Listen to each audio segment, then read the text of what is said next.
All right, good afternoon, everyone. Welcome to our application kickoff. We're glad that you have joined us. So we're going to be talking about all the different components of preparing for the application process to graduate and professional programs. My name is Elizabeth McAllister. I'm the Director of Pre-Professional Advising at ECU, and I work with pre-med, pre-dental, pre-pharmacy, pre-optometry, and pre-vet students. I can also help you if you're interested in the master's in athletic training, or you want to be a podiatrist or a chiropractor. I'm going to have my other colleagues introduce themselves, and then we'll get into the presentation. So Luke, why don't you go first? Good afternoon. My name is Luke Labonte. I'm a registered dietitian, clinical instructor, and academic advisor for the Department of Nutrition Science for the College of Allied Health Sciences at ECU. I also work through the PPAC, working with students for nutrition, primarily undergraduate, although if you do have any questions about the graduate program in nutrition, I'd love to answer those for you or point you in the right direction who can.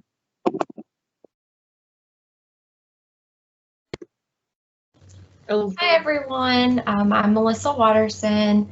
I work with the College of Allied Health Sciences and also pre-professional advising. So I work with students interested in PA school and PT school. Hi everyone, I'm Elizabeth Locklear and I also work within the College of Allied Health Sciences. I advise for two undergraduate majors, which are Health Services Management and Health Information Management. And I also work with pre-professional advising as the pre-OT advisor. All right, so the just a few words about the formatting or the structure of this. The presentation is divided up into several different sections. We're each going to take turns presenting different sections, or sometimes we'll take turns presenting on different slides within sections. And when we get to the end of a section, we will have an opportunity for questions at that time. So if we're in the middle of a section and you have a question, feel free to put it in the chat, and then we'll answer them at the end of the section. And then we don't have any real breaks built into this presentation. We're just going to go pretty much straight through. There may be a minute or two as we transition from speaker to speaker. And then later in the presentation, we have a few students who will be joining us to provide advice on the process and what worked for them and what they recommend. So.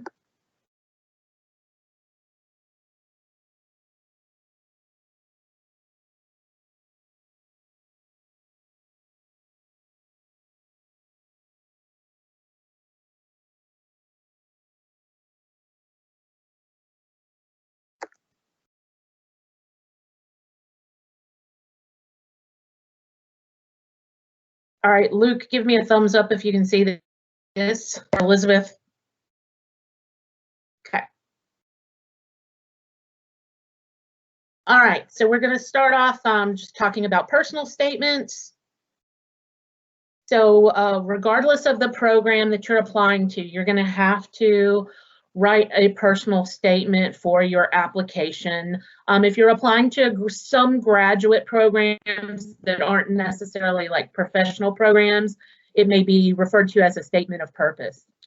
But a personal statement is going to be a reflective, analytical narrative and argumentative essay about yourself. So this is an opportunity to share something about yourself that's not included in your application. So you really want to take the time to share with admissions your story. Why are you pursuing this profession? What is unique about you? Why should they accept you into their program? So you really want to market yourself in this essay. So things to include, You definitely want to include personal experiences. That is going to make it the most interesting. That's going to draw the reader in and make them want to learn more about you and why they should admit you to their program.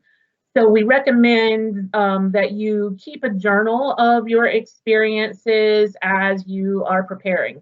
So, you know, if you're planning to apply this coming application cycle, there's not a lot of time for you to do that now, but if you are applying in a later application cycle, I definitely recommend that you do this.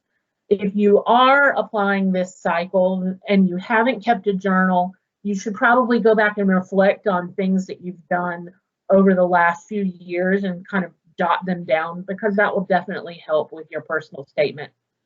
So you want to consider your shadowing experiences and your volunteer experiences. If there's something significant that stands out in either one of those areas, you might want to incorporate that into your personal experience. Maybe you had a family member or a friend who kind of contributed to your desire to pursue this profession, whether it be somebody who was actually in the field themselves, or maybe you had a sick family member that you helped take care of, or you just kind of saw them overcome some sort of obstacle, and that's, you know, what inspired you to pursue this profession. You know, that's something also to think about. If you had to overcome a challenge or hardship or obstacle, that may be something that you want to include in your story because it demonstrates resilience, and that is something that professional schools are definitely going to be looking for. If you had a mentor and that relationship is something that really has motivated and inspired you, then you might want to include something about that in your personal statement. You definitely want to address, like, what's your why? You know, what or who inspired you to pursue this profession and why? And then also think about, you know, if I become a dentist or I become an occupational therapist or a PA, what problem do you hope to solve? And it should be larger than, oh, I want to help people. You know, be more specific. What kind of people, and, you know, is it people in, you know, specific demographics, or people who are dealing with specific obstacles or specific health issues? Be as specific as possible. So you want to talk about how you are prepared for the journey. What are the things that you've done that have helped you along the way and led you to this point and really make you feel like you are prepared for this profession?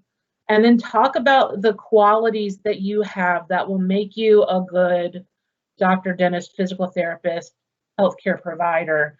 And we're going to get to some of those qualities in a minute. And you don't want to just say that, oh, I'm a good communicator, or I'm a nice person, or I'm empathetic. You want to be able to display those things through talking about your experiences. And then think about what makes you unique, and then address that. And a lot of students feel like, oh, well, there's nothing special about me, or I'm not unique, but there's going to be something. You just have to sort of really flesh it out.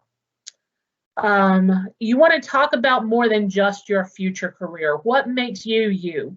Like, what kinds of things are you interested in that may help you prepare for this profession? So, you know, if you're wanting to be a dentist and you are really artistic, you might want to incorporate that into your personal statement. If you have played a sport and that has contributed to your ability to be very organized and disciplined and demonstrate time management and teamwork, you know, incorporate that. And also, your personal statement should be general enough that it applies to all schools. If you are applying through a centralized application service, we're going to talk about that in a minute, you will only be able to upload one personal statement. statement. And so it needs to be general enough that it will cover, that it will apply to each school. And then you'll receive secondary applications in a lot of instances, and then you would answer those questions just for the specific school. Law school is the only one that's sort of different. If anybody here is wanting to go to law school, you do typically prepare different personal statements for each law school, depending on their prompt. So you want to think about ways that you can stand out. And again, many students express concern that their experiences aren't interesting or unique. So we recommend that you focus on change. So think of an experience and what did you learn from it. So if you participated in some sort of service event or a mission trip or a research experience or some other significant volunteer experience. I know for a lot of the pre-dental students, being able to volunteer at an NC mom clinic was really influential. But anything like that, what did you learn from it? And then how did you change as a result? And what insight did you gain from that? And then also, it's important that you're able to make connections between what you learned from your experiences and demonstrate how you will use that in your future profession. And so that's going to be important not only in your personal statement, but also when you fill out the activities portion of your application. So the 4 categories to think about as you are preparing your personal statement are motivation, fit, capacity, and vision. So motivation is going to be your ongoing preparation for the field that you are pursuing. So this might include your initial inspiration. And so some applicants had, one life-defining moment, and they knew, in that instant that's when they wanted to become a doctor or a dentist or physical therapist. Other students, had multiple smaller experiences that over a period of time led them to a certain profession. So it's not the same for everybody, so don't feel bad, if you didn't have like one life-defining moment that made you realize that this is the profession you want to pursue. So fit to the profession is going to be important. And so you really need to kind of do some self-reflection and assessment of your values and your personal qualities and how they relate to that profession. And are they going to be a good fit? If you don't like working with people, then you probably don't need to be a healthcare provider. There are lots of other ways that you can work in healthcare and make a difference without being that frontline person. In terms of capacity, you want to demonstrate that you meet the competencies that are going to be expected in the profession. And so some of those are going to be kind of personality traits or some soft skills like communication skills, but others are going to be, how well you perform in the sciences. And you want to kind of tie that all together so that you are a well-rounded applicant, or you present yourself as a well-rounded applicant. And then your vision, that is going to correspond with the impact you wish to make in the field. So on the previous screen, we talked about, what change do you hope to make? That would be your vision. So these are important skills and competencies that professional schools are going to be looking for in applicants. And so it's important that you address some of these in your personal statement, as well as when you're filling out your application and talking about your activities. These are also things that your recommenders will want to include in their letters of recommendation. So health professions are service professions, and so you need to be able to demonstrate that you care about helping other people and making a difference in the community, and that is done through your volunteer experiences. So I definitely recommend incorporating maybe a paragraph in your personal statement about the types of service or volunteer opportunities that you have been engaged in. You need to demonstrate strong communication skills, both oral and written. These you don't, so obviously in the personal statement, that's going to be a demonstration of your written ability. You don't need to talk about in your personal statement that you're an effective public speaker, but you can talk about how you're comfortable talking with other people and learning about them, or maybe if you are a teaching assistant, or if you're a tutor or a mentor, you can make a connection between your strong communication skills and how they benefited you in those roles, and how that will benefit you in the long term as a healthcare provider. You need to be able to demonstrate strong time management and organizational skills. Professional schools are really demanding, and it's basically a full-time job. And so the schools want to make sure they admit students that can handle that, the rigor and be able to balance their schedules the way that it is needed. So however you can demonstrate that is going to be helpful. Again, interpersonal skills, how well you work with others, that's also an important component. As a healthcare provider, you will be working with a variety of different people, and you'll need to be able to make people comfortable. They need to feel like they can trust you. And so however you can demonstrate that will be helpful. Again, the teamwork and leadership are both qualities that healthcare providers are going to need. So if you have been part of a student organization or held some sort of leadership role, I would definitely recommend highlighting that. Analytical and critical thinking is also really important to professional schools. And so that's something that can usually be demonstrated through participation in research. And, if you got a really high test score, you could kind of make a connection with that. Cultural competence is something that is very important, and not just cultural competence, but cultural and social.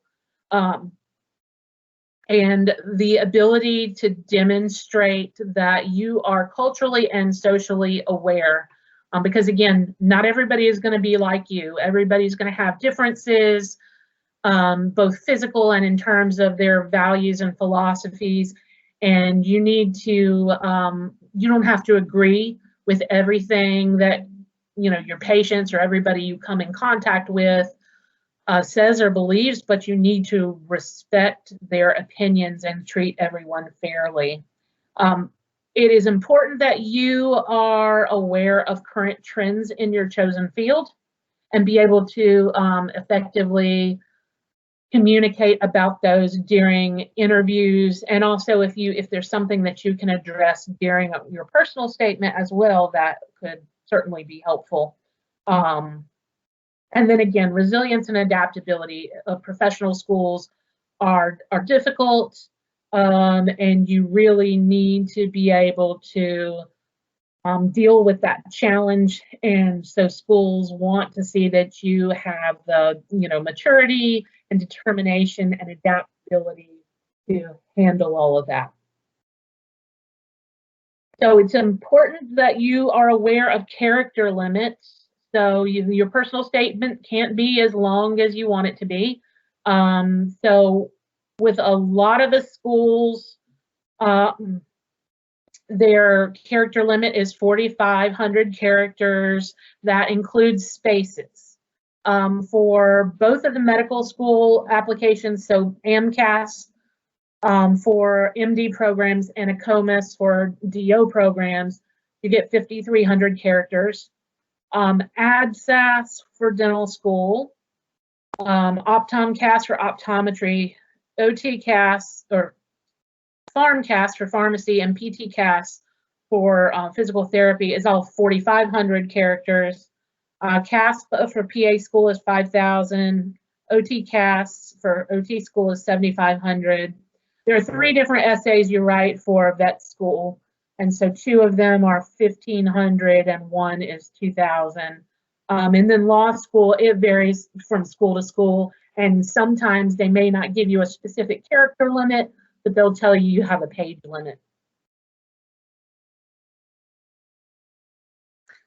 Your intro and conclusion is going to be important. The introduction is going to be the most important piece of your personal statement, because that is what's going to draw the reader in, and you want to make them keep reading. So I recommend starting with a personal experience to sort of set the stage, and then your conclusion should resolve the story. So like if you start off with a story at the beginning, make sure you resolve it at the end, and leave the reader with a lasting impression. And then I recommend using a 5-point essay format. So your first paragraph should be kind of an introduction, just again, 4 to 5 sentences to catch the reader's attention. And then you want to have 3 to 4 body paragraphs to discuss who you are. And so I mentioned earlier, you should, probably incorporate 1 paragraph that focuses on your volunteer service, and then 1 paragraph to focus on clinical experience if you're applying to a health profession program, and then if you've had some other significant experience, use that in a 3rd and or 4th paragraph, and then you want to have a closing paragraph, which is going to be kind of a strong, you need to make a strong conclusion that reflects back on the beginning of your essay and then summarizes like who you are and ends with your challenge for the future. Getting started is the hardest thing for a lot of people. So we recommend that you start early with your personal statement. You don't want to wait until your application portal opens to start on your personal statement, because it's probably, if you do that, the personal statement will probably hold you up and keep you from applying as early as you want. Most application portals open 12 to 15 months before you would actually start attending, so plan accordingly. And then some of your faculty will want to read your personal statement before they write you a letter of recommendation. So also, kind of think about that. So we definitely recommend having your personal statement ready before the application opens. So just start writing. You can make lists of things, and that might be lists of your activities, lists of things that you want to incorporate. Think about, again, what inspired you? Why are you pursuing this? You might want to write, short segments. Doesn't have to be full sentences or full paragraphs. Just, write down whatever comes to your mind that you think you might want to include. Definitely reflect on your personal experiences, your life, and then what your short and long-term goals are. What led you to this point? What have you done that has gotten you this far? And then think about your past, present, and future. What have you done? What are you currently doing, and what do you hope to do? And then don't try to come up with a theme for your personal statement. Just let it evolve organically as you begin writing. All right, so I'm got some do's and don'ts. You definitely want to give the reader specific personal details. And again, you really want to try and share information about yourself that the reader is not going to see in your application anywhere. It's important that you are sincere. Make sure that you are yourself and that you're not writing in a way that doesn't seem natural for you. Don't try to use words in your personal statement that you wouldn't use in a conversation with someone. You want to make sure that you demonstrate an understanding of what the profession entails and why you will be a good fit or an asset to the program. So we'll talk about this later, but it's important that you are aware of the philosophy or the mission of schools that you're applying to. Maybe not, so if you're applying to a variety of different schools, you might not want to be so specific to talk about why you'd be a good fit for a particular program in your personal statement, but definitely in the secondary application essays, you would want to do that. Avoid controversial topics. So, typically political and religious things you don't want to talk about. I recommend that people do not try and discuss healthcare reform and insurance, the money side of healthcare, because that just really gets messy. You want to make sure that you emphasize your strengths, and you want to show and demonstrate qualities and experiences. Don't just tell. You don't want to just state something, but demonstrate it. Tie it into the activities and things that you have done. You want to make sure that you are professional, that you don't use slang language, you don't want to use profanity. Make sure that you convey confidence, enthusiasm, and a passion for the field that you're pursuing. You want to avoid passive voice whenever possible. Use strong action verbs. Make sure that you use proper spelling, punctuation, and grammar. Use clear and direct language. Be concise. And the character limit really does limit you to how much you can say. So it is important that you're able to communicate everything in a concise way. Think about your paragraph transitions and make sure that they flow well from one to the other. And then have 3 to 5 people proofread your personal statement and provide you with feedback. So there are some don'ts. Don't be cliche. Don't use quotes. This is your personal statement. You want to tell the admissions committee why you want to pursue this field, why you want to be accepted into their program. So use your words, not somebody else's. Don't try to be somebody you aren't. Don't tell them what you think they want to hear. Don't use big words and try to impress others. So again, don't go looking through a thesaurus to use words that you wouldn't normally incorporate within conversation. When schools bring you in for an interview, if you express yourself in a much different way in your interview versus your personal statement, that could be a red flag. Don't be vague or talk about things in very general terms. If you're going to tell a story or talk about an experience, make sure that you provide enough details that the reader can understand what's going on. You definitely don't want to summarize your resume. The admissions committees will have your application and they will see, all of those things that you've done. So you don't need to say in your personal statement that, oh, I've shadowed 200 hours and I've done 300 hours of volunteer work and I was a part of this club and a part of this club. It's definitely fine to highlight some of those, but you don't want to kind of do a full rundown of everything that you've done. You don't want to tell your whole life story, so don't start that, oh, I knew I wanted to be a doctor, since I was 3 years old, and this is what I did every year, since then. Be careful not to overuse the same word. You definitely don't want to use the same word twice in a sentence. And if you can avoid it, don't use the same word in back-to-back sentences. Don't be too casual, and again, don't use slang or profanity. And so I mentioned that you should have 3 to 5 people proofread your personal statement. So here are some questions when you provide your personal statement to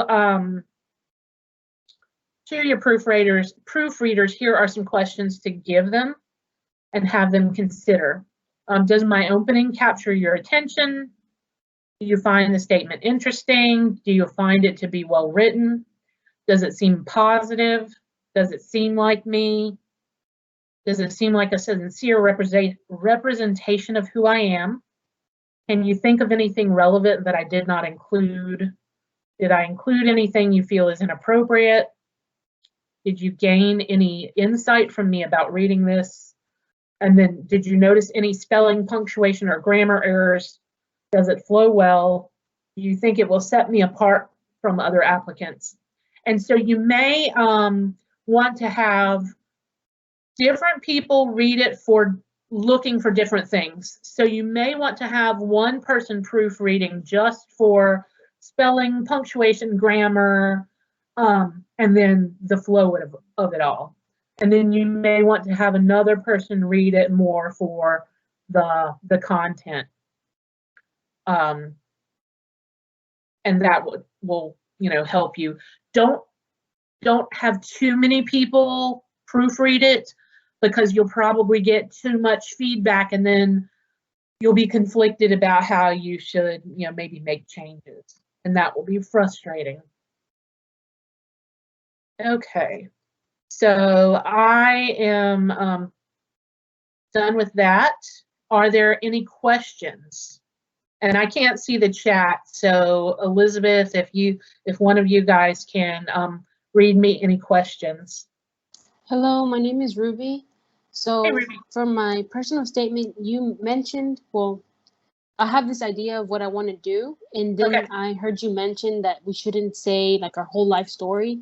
I was just going to mention in my personal statement a few careers that I was interested in as I was in high school and in middle school, and then I'm using that to show like the trend and pattern of what those interests usually were like around.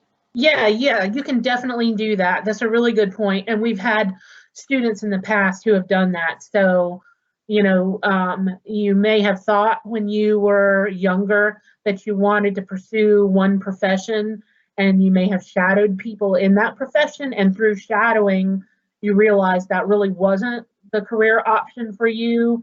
And so you can talk about, if that's the case, then you can talk about how it is that you came to realize that, oh, this is what I want to do now, and this is what I've done since then. That's totally fine.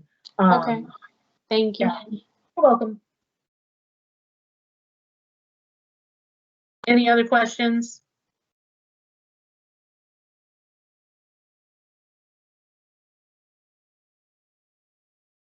All right. Well, if anybody thinks of anything, there will be time later. I'm going to move on to letters of recommendation, and Luke will be presenting this. Great, can you hear me? Yes.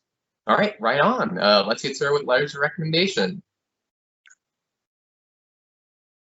So we'll first start with discussing what a letter of recommendation is and what it is not. So simply put, a letter of recommendation is a letter from another individual or group of individuals that evaluates an applicant's abilities to success in a particular venture. This could be graduate school, professional programs, could be applying for a job or a position inside an organization. So it'll vary. I know we'll kind of stick a little bit more closely to applications for professional school and graduate school here, but going on, a letter of recommendation is not a summary of your resume.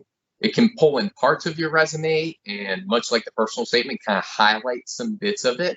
That individual may take some of that information and kind of vouch for you or validate that.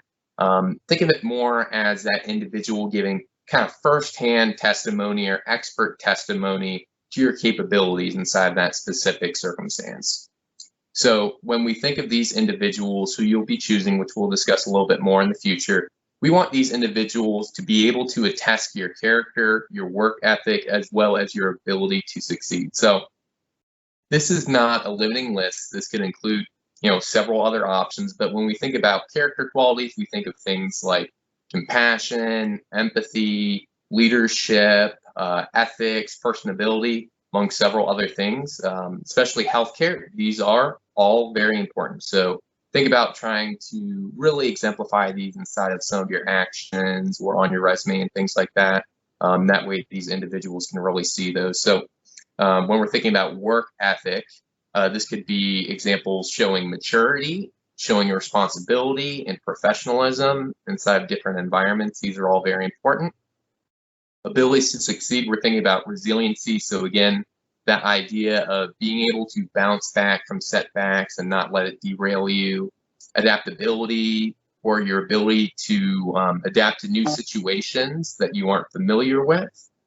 Thinking about exposure to the field and passion for the field.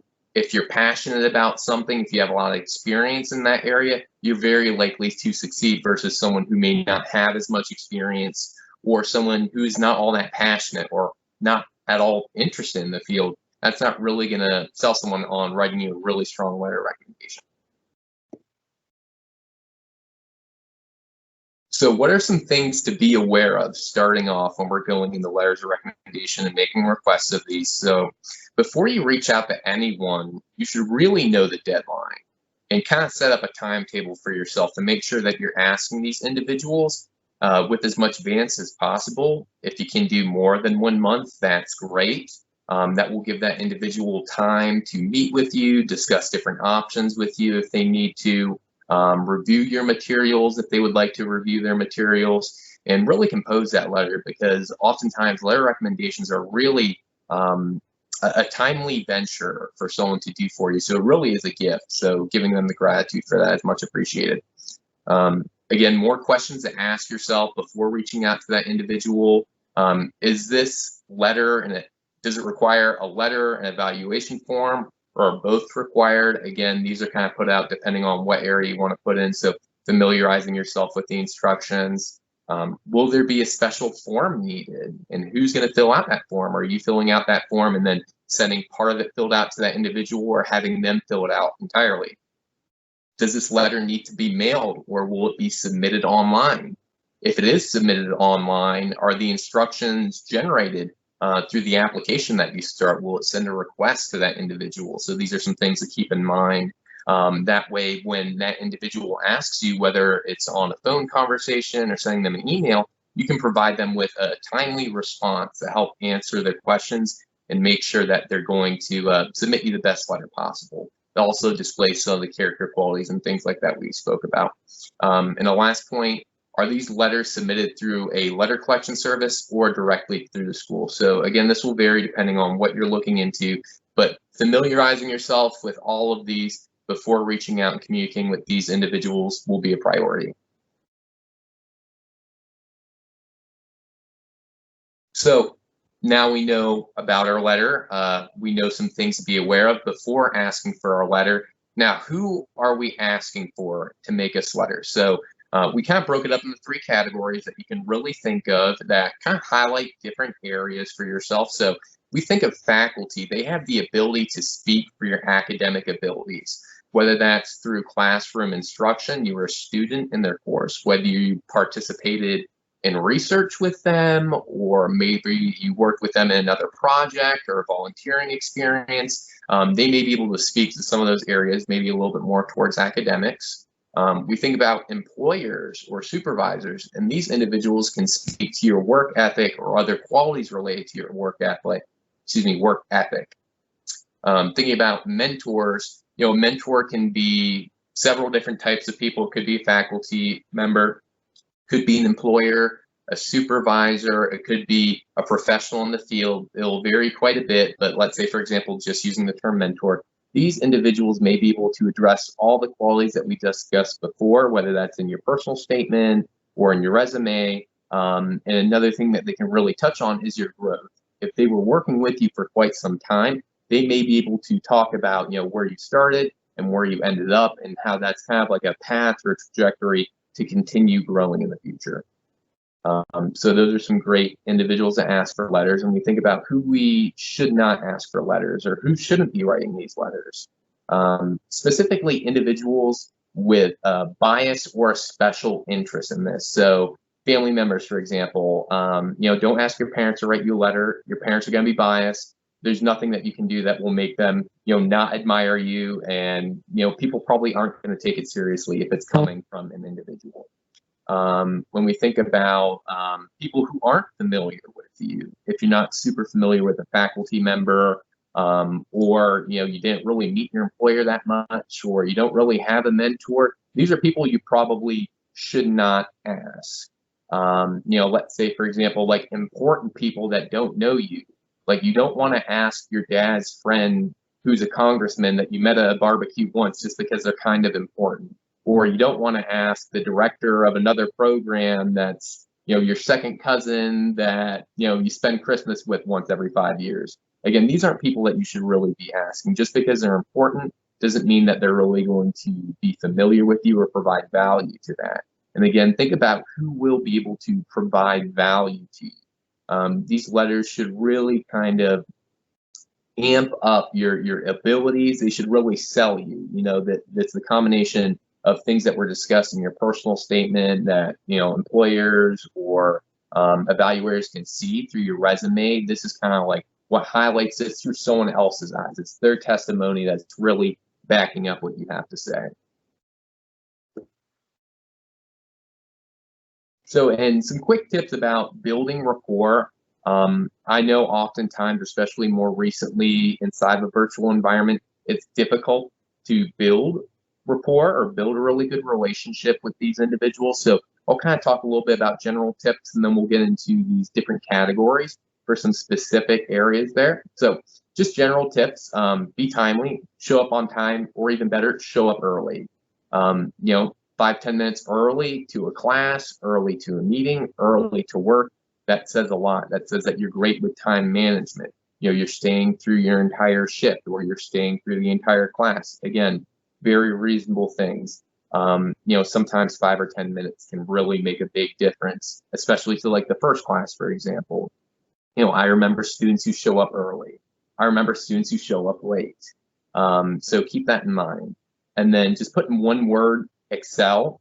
Nothing's going to make you stand out more than just being excellent at whatever you do, whether it's inside the classroom, whether it's work or doing some other opportunities. I'm not going to get super specific, but make yourself stand out. Make yourself get noticed by this individual. That way they can remember you when you are asking for a letter or when they are writing you a letter.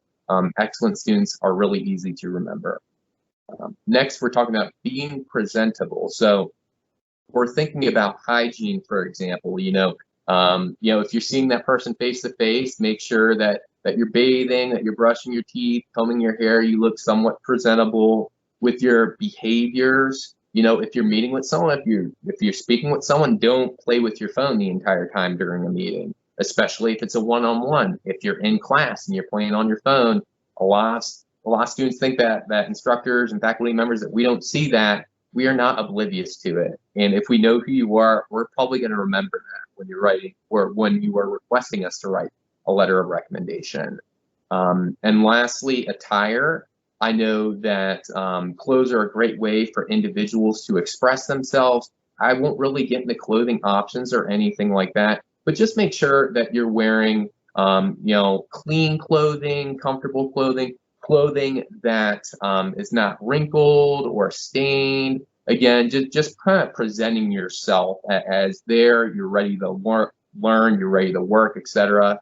Like even think about attire. If you're going to work and your work has a specific dress code, or you're doing something as a specific dress code, follow that dress code. And lastly, for tips, kind of showing respect, responsibility, and gratitude. Especially if it's to these individuals, if there's a big possibility, you will be asking this individual for a letter of recommendation or any sort of recommendation, or asking of them a favor in a professional manner in the future. You really want to be respectful for them. You want to demonstrate responsibility when we're thinking about assignments, turning them in on time. Don't ask for extensions unless there's some extenuating circumstance, things like that. And gratitude if they do you a favor, if they help you out with something, again, being very polite, please, thank yous, those can go a long way. So more specifically to faculty members, introductions are really important. You might have heard this before. When it's face-to-face, it's a little bit easier.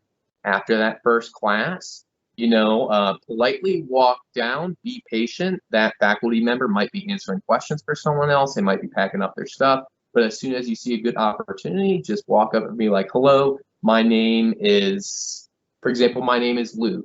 It's nice to meet you, Mr., Dr., Professor, Instructor, so-and-so. I'm really interested in these parts of your courses, and I'm really looking forward to having a positive experience with you. That's an example dialogue. You can really say whatever you like, say what's natural to you, but just introducing yourself. If you're in a lecture hall full of 200 students, and only 2 out of 200 introduce themselves, those 2 students are going to be remembered much more than the remainder. Being seen, I know sometimes it's comfortable to sit in the back, sit out of sight to kind of avoid asking questions and things like that, but participate, be seen. You don't have to be like cheesing, like grinning in the front row the entire time, but make sure that your presence is aware. Make sure that you're making eye contact with that instructor intermediately. Like if I'm speaking to students in more lecture hall, I'm going to be looking at them. We're going to be communicating to each other. If I'm looking at a student and they're not making eye contact, or they're playing on the phone, or they're furiously typing during a time they probably shouldn't be taking notes, I'm under the impression they're not paying attention. Lastly, with faculty, participate in research with them if they ask you to, or other projects or volunteering experience, things like that. Again, building a great relationship through time invested. Just like any relationship, you have to invest time and effort to continue to build it. Next, thinking a little bit more about our employers, so our supervisors, understanding your position and your role within that organization is integral to you performing well. So first, understand your job, understand what you have to do, and then do it. Simple enough. Do what you need to do, and guess what? Your supervisors and your employers are probably going to like you pretty well already. Following instructions, if someone gives you instructions, especially if they're very specific instructions, follow those as closely as possible. Oh, there we go. Right on. Follow those as closely as possible. Even if you think there is a way to do it better, that's probably not the time to mention it. Take some time thinking that, maybe come back later and sit down with your supervisor, sit down with your employer, be very professional. Excuse me, Mr. So-and-so, I was wondering if I can get 5 minutes of your time to discuss this policy or to discuss these instructions that we went through. After thinking, I think maybe doing this would be preferable to me or preferable to others, or maybe this would be more efficient. What are your thoughts on that? So again, there's a time and a place for things. And then lastly, ask for more tasks, ask for more responsibilities with your supervisors and your employers. If you're able to do your job and you're able to do it well and you have leftover time, it doesn't hurt to do more. And guess what? This might lead to a promotion. This might lead to a raise. This might lead to more recognition or awards or accolades. Don't do it for those reasons, but just do it because it demonstrates quality of character. Lastly, with our mentors, it's very important, and this can apply to everyone, all these different areas. It's very important to be able to accept advice and criticism, even if you don't plan to follow it. If someone tells you some advice or criticism that you don't think fits for you, say, hey, thank you for your insight. I greatly appreciate it. I'm going to think about what you told me and see if I can integrate that into what I'm currently doing. And even if you're not, you still gave them the impression that they made a difference, and maybe guess what, they did make the difference. Maybe that's a little bit down the road. Or if that individual asks, hey, I know I mentioned this last time we spoke. What are your thoughts on it? How did that work out for you? Just saying, hey, I tried it. I thought about it. It didn't work for me, but it gave me some ideas of something else to pursue.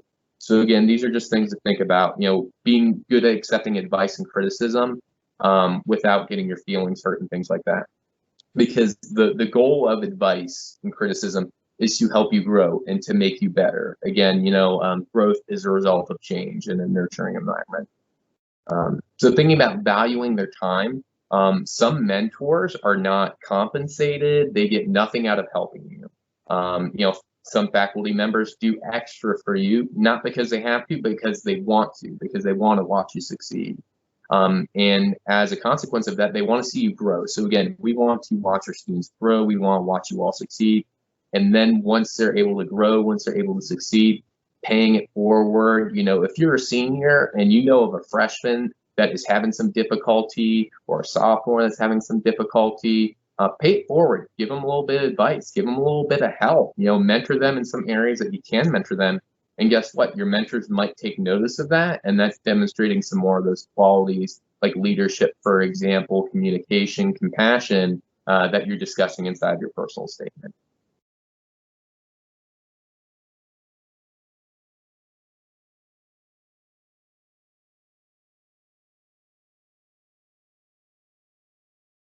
All right, so now we know a little bit about all these different categories, people to ask, building rapport, things like that. Let's narrow our options. So we're going to start a list of 4 to 5 people.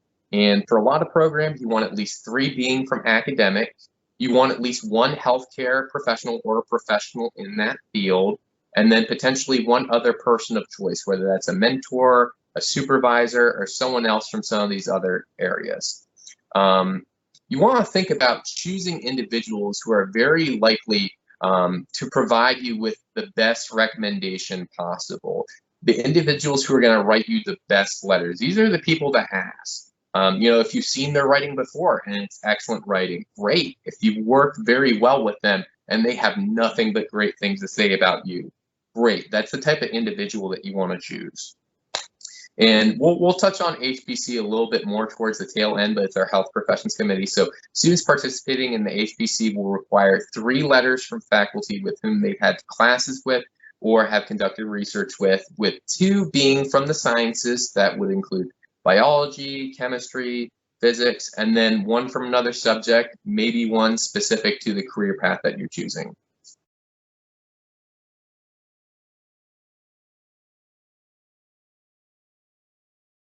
All right, great. So we have our list. Now we are going to ask. So how will you start to ask that?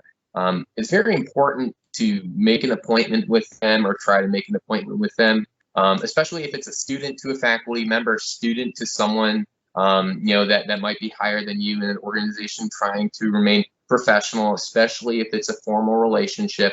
If it's a little bit more of an informal relationship, there might not be quite as much of an etiquette emphasis, but just keep in mind it's always polite to do it. So you can do that through a face-to-face meeting, phone, video chat, you know, some other options. You know, you could start opening with an email, or just, you know, next time you have an opportunity to talk with them, just be like, hey, I have this thing coming up. I would greatly appreciate it if we could set aside a time to speak about the potential for a letter of recommendation. And maybe that individual is like, hey, you know what, absolutely, you know, I'll write you a letter. Or you could talk about it there. Or maybe they're like, hey, you know, we don't need to meet, you know, well, I'll just write you a letter. I know you close enough that I could already write you a spectacular letter. So it's really going to vary depending on the situation. Again, asking in advance, giving them at least 1 month notice, if not more, because the more time they get, it gives them more time to prepare and potentially write you an even better letter. And then it also demonstrates great qualities of professionalism, like we discussed before. And, you know, when you're having a conversation with them, if they're not already aware, tell them why you're pursuing this field. Why are you pursuing this particular area? And after you explain, I'm pursuing this because of X, Y, and Z reasons, and this is how I think I'm going to be prepared to pursue this. Those are very important things to point out, because that individual will listen, either validate that and potentially add to it, or maybe they would be like, well, maybe consider putting it like this, or maybe this is what I've noticed instead. So again, that goes back to a little bit of criticism, but that's as a result of that conversation. You know, when you're speaking with that individual during the meeting, don't be shy to ask questions. Continue to ask questions. You know, some sample questions include, do you feel comfortable recommending me for this? You know, if they don't feel comfortable recommending you for that, they may tell you, or if they don't think you're a good applicant, they may tell you. You can also ask, what do you think are my strong points, or what do you think are my strengths? And maybe they may point out some strengths that you were never even familiar with, that after some insight and thought, hey, maybe that is something that I do excel in. That's something I'm going to emphasize in interviews in the future. And then, a third potential question is, are there areas that I can improve upon? And then if so, how can I improve upon those areas? Let's say, for example, if it's your employer and your employer's like, well, you are late to work sometimes, so I think a little bit of work on time management would go a long way. For example, again, take that with a grain of salt, just one random example. Following that, when you're speaking with that individual and if they accept it, you can ask them how they prefer their name, title, address, phone number, other details of contact information, things like that, how they like it to be displayed if you're listing it anywhere. If they aren't familiar with you, or rather, if they aren't quite as familiar with some of the more recent events with you, provide them with some updates, your resume, your personal statement, because that might give them an idea of things that you're trying to sell yourself on that they can also sell you on. And then following that, provide that recommender with any necessary forms, instructions. If it's going to be mailed, give them a stamped envelope. So you want to be paying for postage. You don't want that individual to, accrue any costs associated with that. And then lastly, don't be upset if the person you ask or some of the individuals that you ask decline or say no. There could be a variety of reasons for this. It doesn't mean that they don't like you. Maybe it could be that they just aren't familiar with you. I've had students that I've had in class before ask me for letters of recommendation and they didn't stand out. I hate to say it, but I honestly did not really remember teaching them because they didn't do any of the things that we previously mentioned. And I had no idea what they wanted, where they were going, what they were going to do. And, in that situation, just politely, as someone who's being asked, me politely saying, I'm very flattered. I appreciate your thought, but I'm not going to write you the best letter. I don't know you well enough to write you the best letter. You should choose someone who's going to write you a better letter. And again, that goes into providing a quality recommendation. If the person you ask won't be able to provide a quality recommendation, you shouldn't ask them in the first place, A. But B, if you do and they decline you for that reason, please don't be upset about that. And lastly, if you don't give that individual enough notice, they're not really going to be able to write you a letter whatsoever if they can even get the capability of writing that letter. And if they do, then that might reflect negatively on you. And they may make mention of that in their letter. I've had students ask me for a letter of recommendation on one day's notice. So again, don't be that student.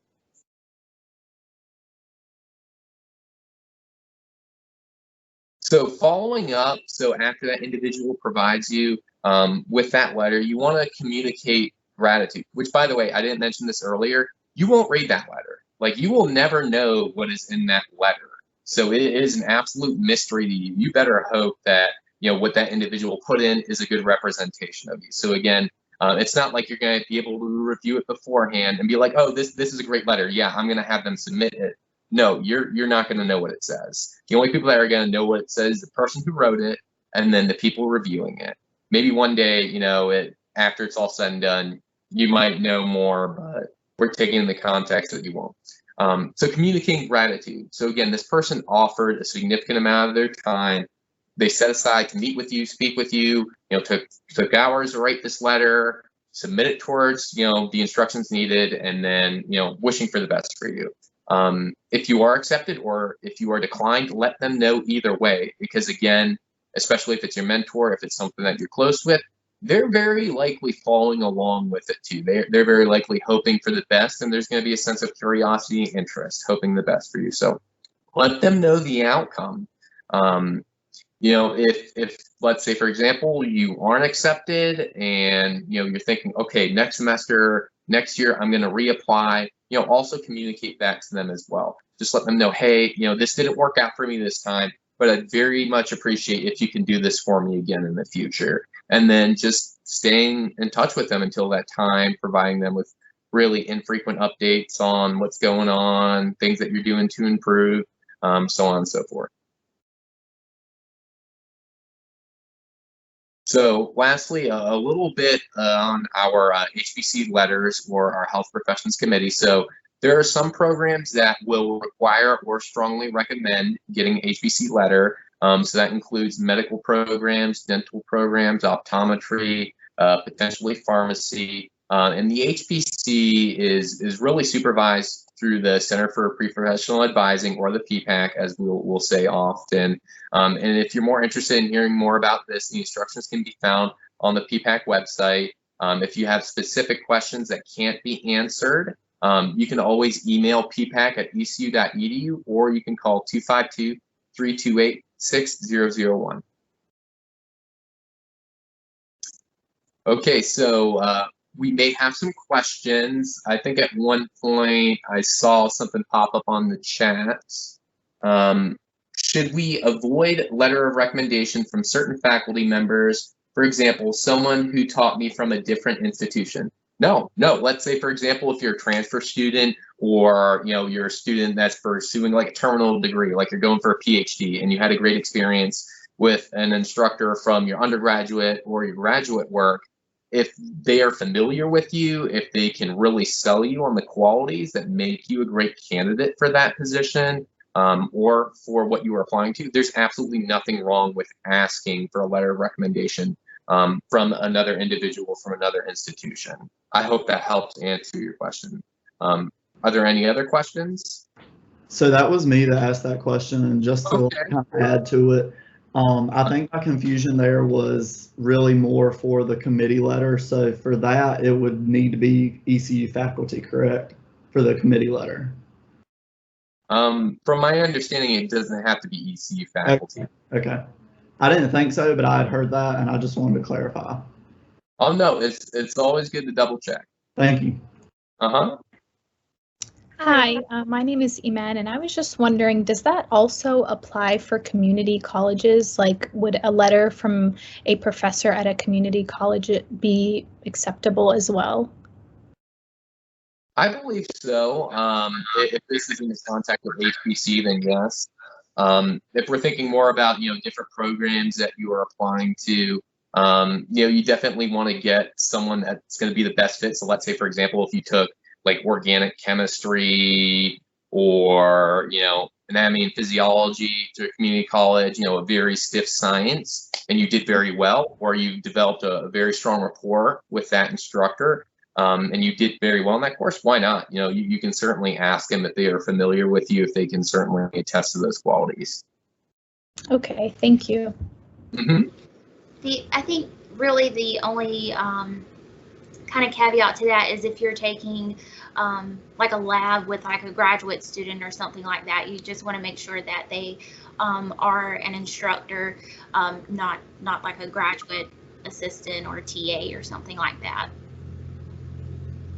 Oh, that is a definitely great point to add. Yeah, sometimes you want to make sure that you are asking the instructor of the course, or someone who's going to be able to make you a great letter, not trying to downplay graduate students or anything like that, but they may not be quite as familiar.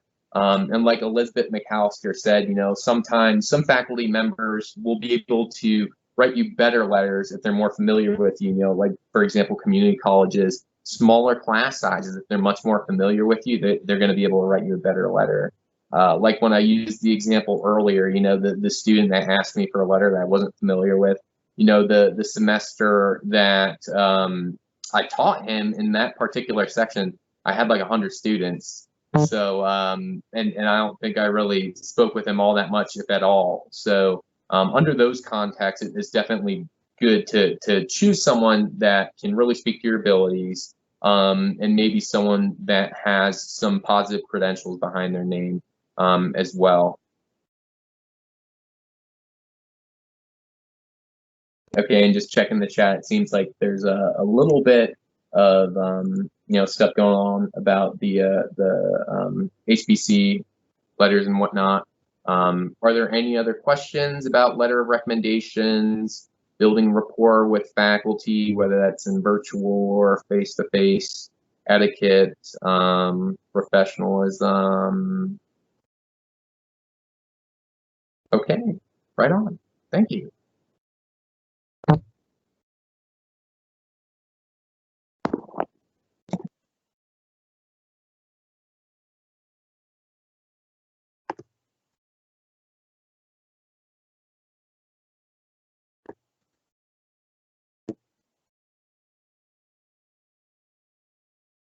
Okay, so the next section of this deals with test prep. So each professional program is going to require some sort of standardized test, and we've got some more information on that in a few minutes. ECU has established a partnership with Kaplan Test Prep, and this allows us to offer up to a 50% discount on test prep classes for ECU students, alumni, and staff members. And you can find more information about this by going to our PPAC website. And if you click on the programs tab up at the top and then click on the standardized test block, it will take you to a page with information on standardized tests. At the bottom of that page is information about the Kaplan partnership. And there is a link to the portal where you can purchase a test prep class, and you'll see there are a variety of different days and times for the test prep courses. But if you're wanting a class date that is further in the future than what is available on the website, please reach out to me and let me know, because I have a master spreadsheet of everything that's offered basically within the next year. But we're kind of limited to how many courses we can enter into the portal at a given time. And right now Kaplan is only doing virtual test prep options. When things improve with COVID, the hope is that they will be able to offer in-person test prep classes as well as the virtual ones. The virtual ones are synchronous. They are live online, so you will get to interact with an instructor, just like you're doing today with us. And then we offer free practice tests for the DAT, GRE, LSAT, and MCAT at least twice a year. And then both Kaplan and Princeton Review will typically do some free information sessions or strategy sessions for us as well. And so we've got some of those going on this semester. We still have we've done the MCAT and the GRE already, but we've got the DAT and LSAT coming up later this semester. So if you are applying to medical school, you will need to take the medical college admissions test, or the MCAT. The MCAT is comprised of 4 sections. There is a section that's basically biology, is like biological systems. There's a section on critical and analytical reasoning, a section on physical and chemical properties, and a section on psychological and sociological behaviors. So each section is worth up to 125. No, that's not right. I'm blanking on how many total possible points you can have per section. An average score is a 500. And so you want to score at least 125 points per section to be considered at most schools. But some schools definitely have more competitive MCAT standards and will want something higher than that. The average MCAT score for accepted students at Brody is around a 507. In terms of planning, you optimally will want to take it by June of the year that you are applying. The last test date is mid-September. That September date might be too late for some schools, so definitely do your research on that. But if you take the test in June, scores come out somewhere between 3 weeks to a month after you take the test. And so if you're going through our health professions committee, we typically need your test score before we can interview you. So that puts you interviewing in July or possibly the 1st of August if you take a late June test. So plan accordingly. And there's a link on the screen that you can click on to follow the links to register to take the MCAT. They were just supposed to release April through June test dates yesterday at noon. And so on that link, you can find information about test centers, dates, registering for the MCAT, and also when the test scores will be released. The MCAT is offered 30 times a year, and an applicant can take it up to 3 times per application cycle. Scores are generally released within a month. Since COVID, they've sped that up. And I'm hoping that they're planning to continue releasing the scores quicker than in the past. So right now, the MCAT costs about $315. The fee assistance is available for the MCAT, but you do have to apply in advance. And on that same link where you would register for the MCAT, or that applying link, you should be able to find information about fee assistance on that page as well. The MCAT is a 7.5-hour test. You'll have a 10-minute break in the morning, a 30-minute break for lunch, and then a 10-minute break in the afternoon. And in terms of lunch and everything, it's my understanding that you have to bring whatever you plan to eat for lunch, you have to bring with you to the test center. I think they have you lock stuff up in lockers. And they're very strict on like what you can bring in and all of that sort of thing. And there are tips on that page where you would register for the MCAT about how to prepare for the actual test day. There's a lot of free online test prep materials, so definitely check those out. On the AAMC website, they have a lot of good materials. The Khan Academy has some great modules, but if you do a Google search, you can find other things as well. And when we're on campus, we have flashcards, and sometimes we have test prep books that we can give you. At the end of this workshop, you will have the opportunity to complete a survey, and students who participate in the survey will have the opportunity to win some free test prep books. I just had a quick comment about the MCAT. So okay. I'm actually applying in this upcoming cycle. So I registered on Wednesday. I just wanted to make sure that everyone knows that whenever it tells you what time it opens, please have your computer open at that time. I don't know why the MCAT system has not been better about time management. So it opened at 12 o'clock noon on Wednesday.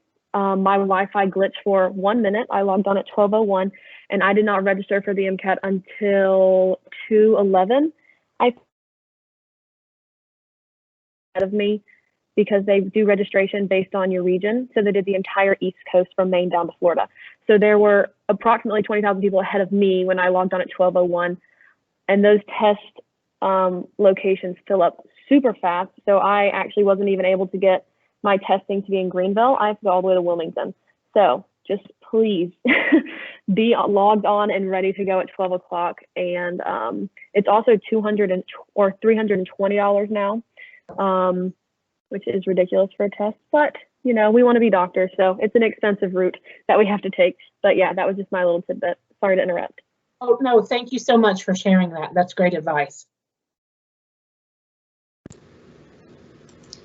Okay, so the DAT is the dental admissions test, so the test that you would take for applying to dental school. In terms of content, you have a section of natural sciences, which is going to include biology, general chemistry, organic chemistry. You have perceptual ability, which kind of goes over 2- and 3-dimensional problem solving. Another section which is reading comprehension, and that's going to include dental and basic sciences. And then the fourth section is quantitative reasoning, which is mathematical problems in algebra and calculations and conversions. When planning to take the DAT, you want to plan it at least by late July so that you can meet early decision deadlines, which occur in December. And you want to plan for a date that's going to work for your schedule, because if you do have to reschedule for any reason, there are associated rescheduling fees. You can go to the ada.org for links on the DAT, and also find test centers, the dates, and actually register for the DAT, and maybe some kind of insight into how to register for that if you may face the same problems as the MCAT. With the DAT, you can take it every 90 days, so take this into consideration when planning. You can also take it up to 3 times. So students who have had 3 or more DAT attempts must apply for permission to take the test again. And then from that point forward, you can only retest once in a 12-month period. So you just kind of want to, have good planning in terms of when to schedule the test, when in order to meet deadlines. If you think that for some reason you may retake it, you just want to take into consideration the timeline of that. The test fee is $495. So again, another very expensive test. So that's something else to take into consideration if you are, thinking about retaking it. Do you want to pay that twice, and what that may mean? There are tuition waivers that cover 50% of the fee. The fee waivers are granted on a first come, first served basis at the beginning of each calendar year. And to be eligible, there are certain documentations that you have to submit. So if you are, thinking about submitting one of those fee waivers, definitely look at the ADA website for more information on that. For the DAT, it's not quite as long as the MCAT, but it's 4 hours and 15 minutes, and there are short breaks in between. We recommend doing online test. Take a test that is going to reflect the actual testing time that you would have for the DAT, so that a lot of times with these tests, just getting over the length of the test can be a struggle for some. So you want to practice kind of the whole process and time frame that you're actually sitting there taking the test, so that kind of doesn't impact you when you're taking the real thing. For the DAT, avoid spending excess amount of time memorizing small details.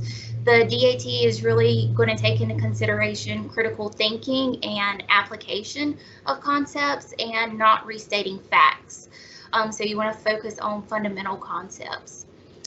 And then in terms of studying, you want to give yourself 3 to 4 months to study. Some sources say spend 200 to 250 hours studying. You can, spread this out by deciding that you're going to plan 3 hours per day for so many days a week.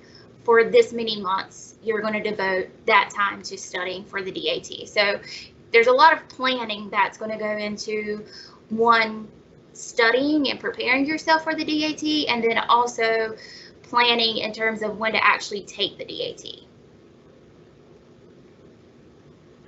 I just have a quick question, if that's okay. Yes.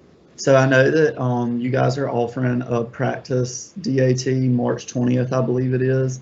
Is it logical to wait until after you've taken that practice test to decide whether to take the DAT for this cycle? Because I'm kind of considering a gap year. So is it okay to wait and take that practice test and then see how I do before I register to take it? Yes, that would be okay. Okay, thank you.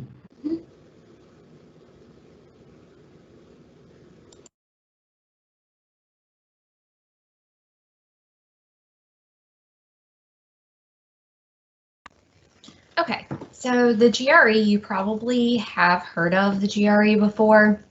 That one's going to be the one that most students do hear of. It can be very similar to the SAT if you did end up taking that. The schools that do require the GRE are going to be for PA schools, different graduate level programs, OT, and then if you were thinking about PT school, PT school at ECU actually does no longer offer the GRE as a requirement, so you do not have to take the GRE anymore for ECU's PT program, but that does not mean that you will not have to take it like for other programs.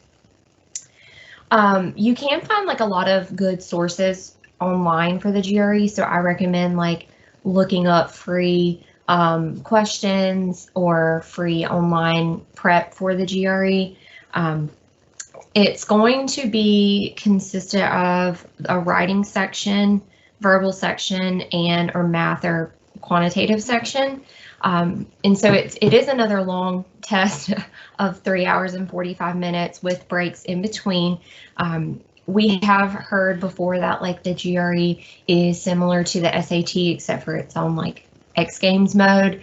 It's just very intense.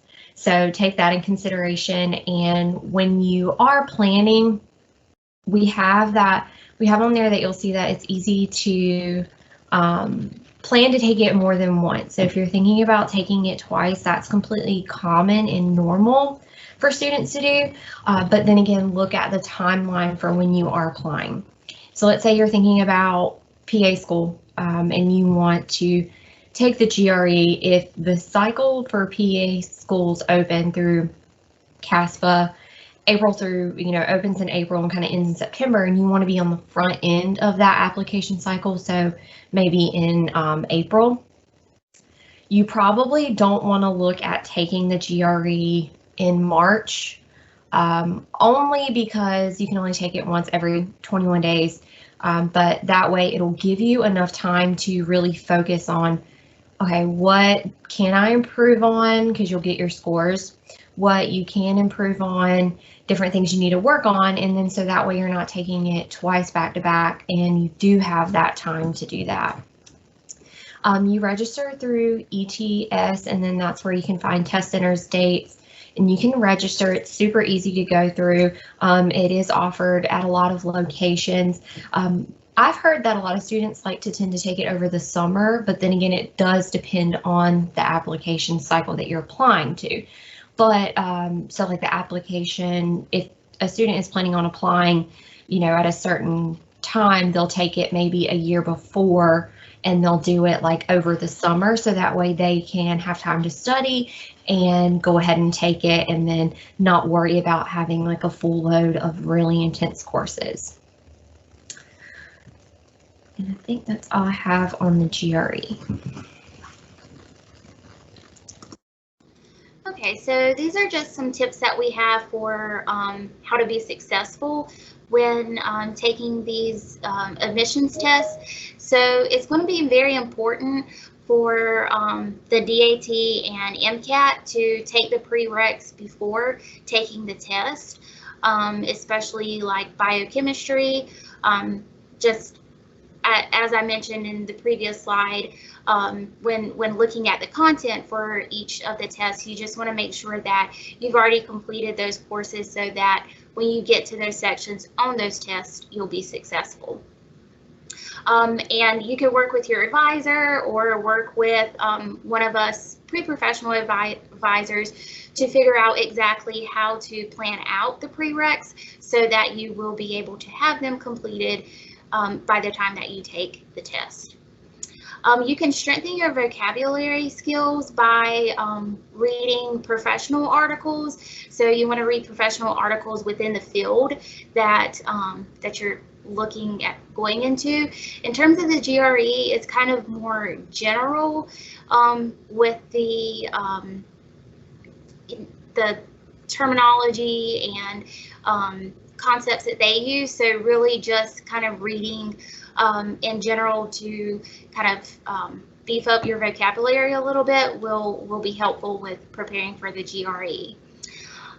There are a variety of test prep resources. So we mentioned taking classes, online prep, there are test prep books. You can, if you and in your courses find another student who's planning to take the MCAT, you can form study groups. There are apps that you can download on your phone. So there's a lot of resources out there that you can utilize.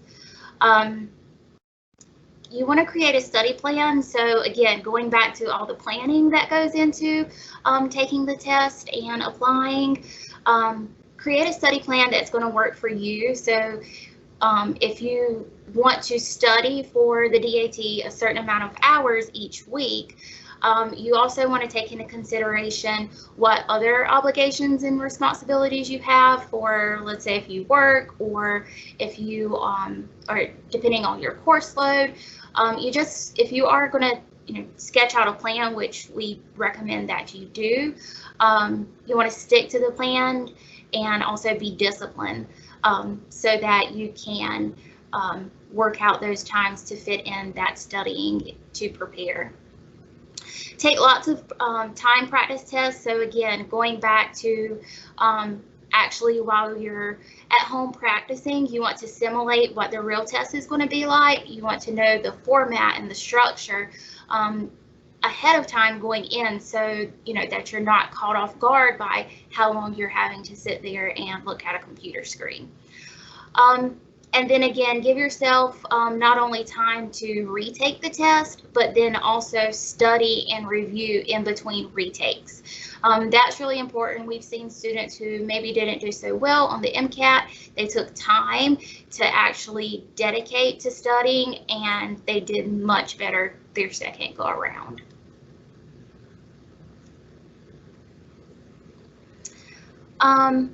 So now we're going to talk about the application, but I guess before I go there, does anybody have questions about the test?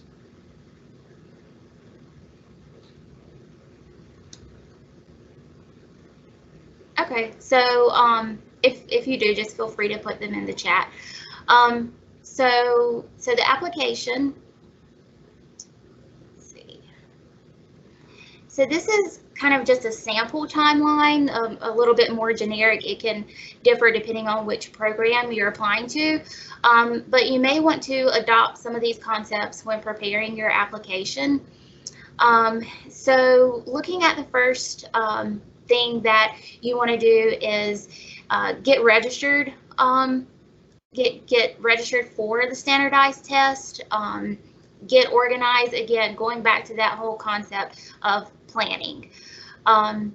You also want to start writing the personal statement early. So as Ms. McAllister mentioned earlier, you should begin really early on in your college career with writing the personal statement and kind of add to it as you go along.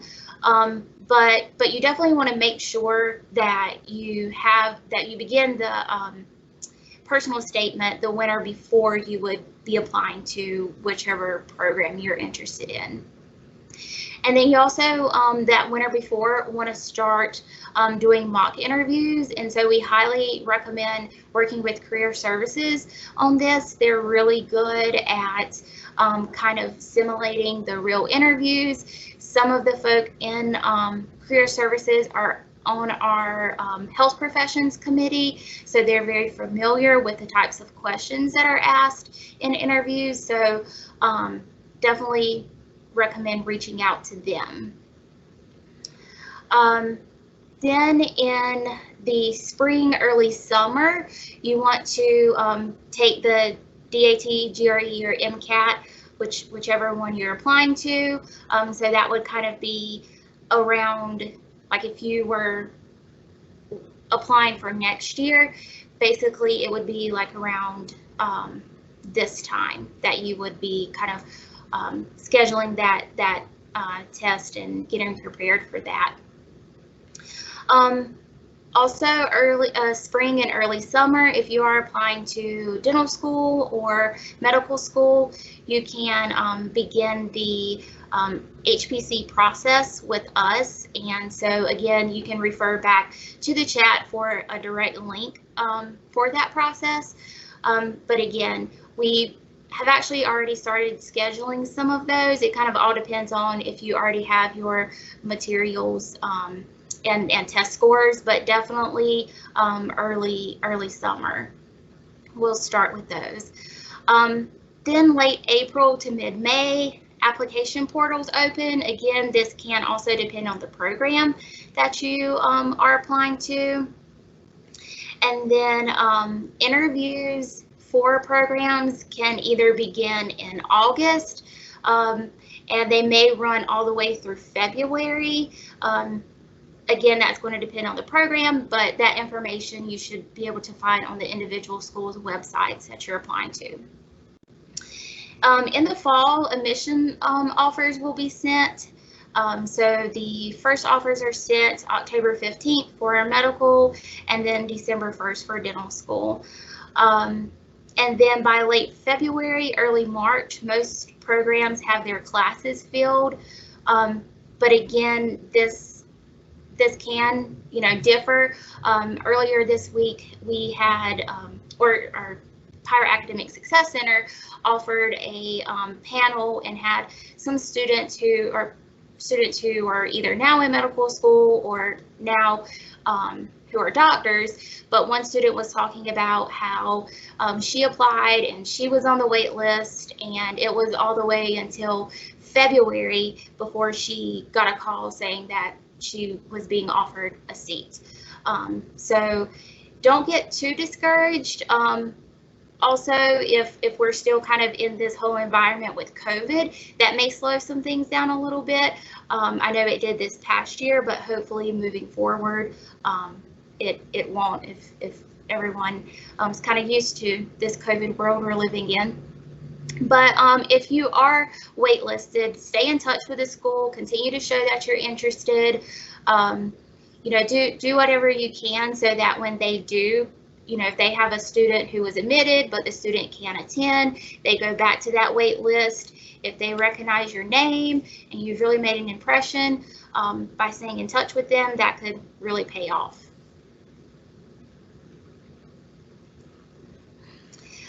So this handout, I tried to put it in the chat earlier, but I couldn't upload an attachment, so I think we'll send it out after the presentation. But this handout kind of gives you an overview of the centralized application services used by graduate health professions programs.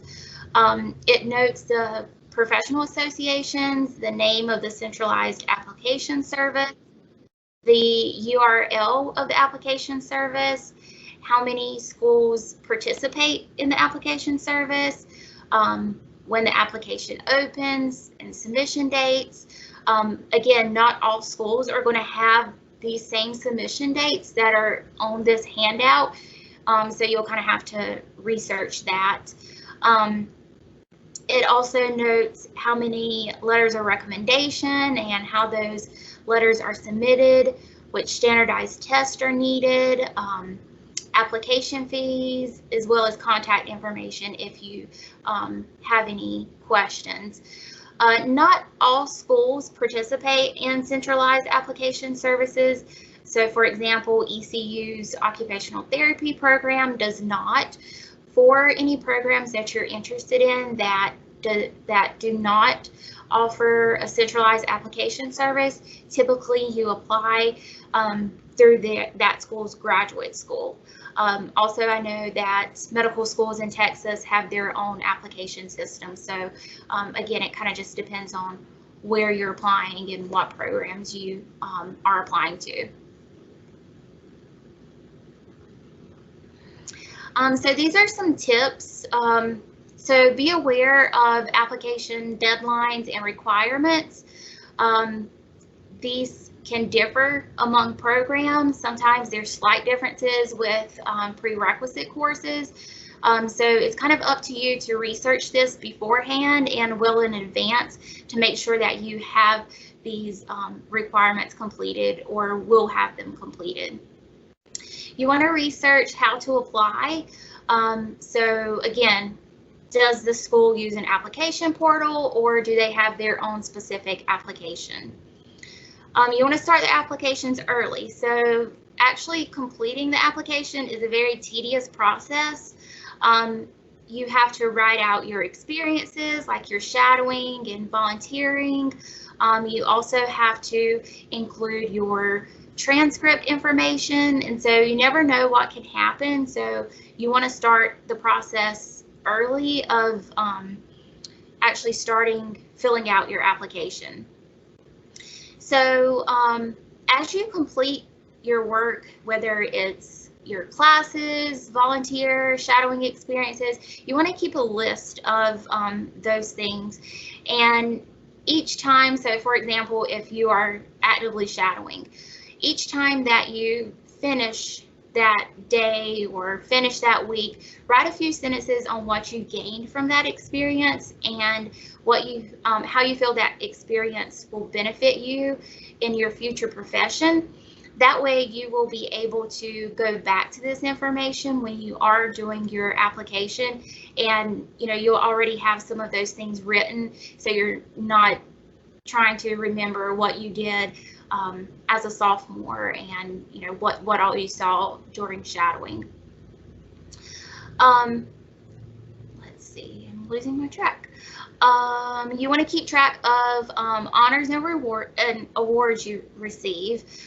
So those are going to be important to note on your application. Your personal statement, like we've been saying, your personal statement is like a long-term relationship. It will continue to evolve. You want to have others review it. Use the Writing Center for editing.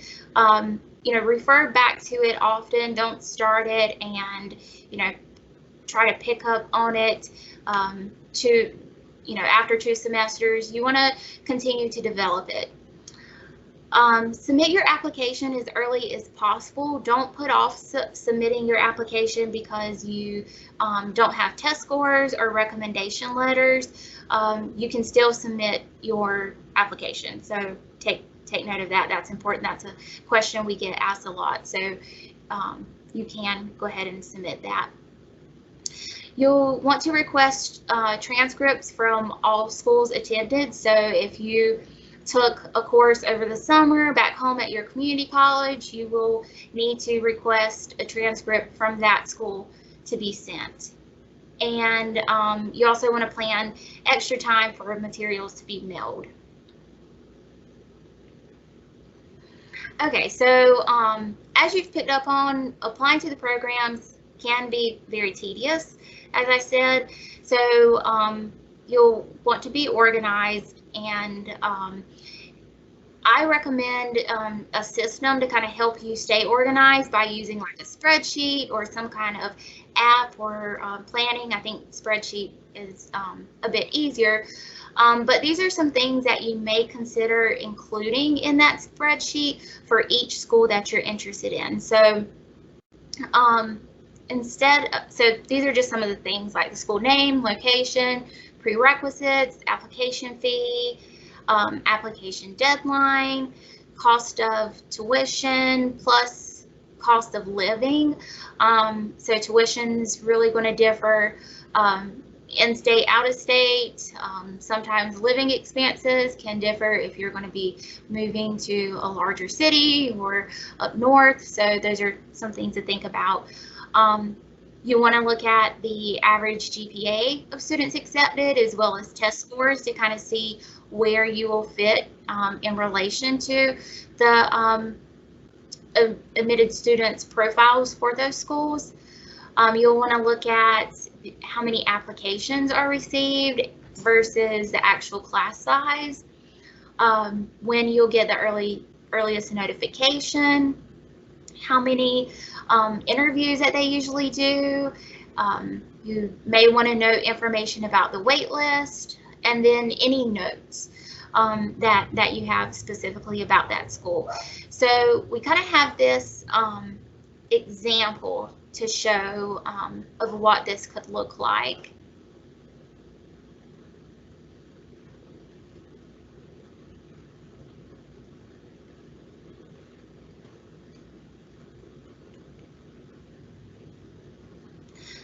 Okay, so this is an example of a student who used this spreadsheet to kind of help them get organized through their application process.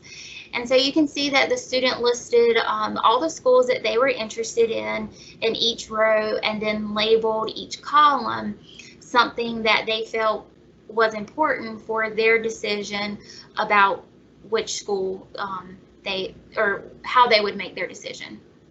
So they included things like the location, in-state tuition, out-of-state tuition. You may want to include like the application fee. Again, the GPA, average test scores. You just want to kind of think about any information that's going to be important for you for making your decision of where to apply. Because it's expensive to apply to several schools. So you want to make sure that whatever schools you're applying with, that you kind of fit what they're looking for. You also want to make sure that they're going to be a good fit for you. So one thing you may want to note on the application is the mission. So if you are more interested in primary medicine, you want to look at schools like ECU. Are you more interested in doing specialized medicine, specialized dentistry, and you know, kind of take some of these things into consideration. But just including this information in a spreadsheet like this gives you just a bird's eye view of all the things that you want to consider when figuring out which schools to apply to.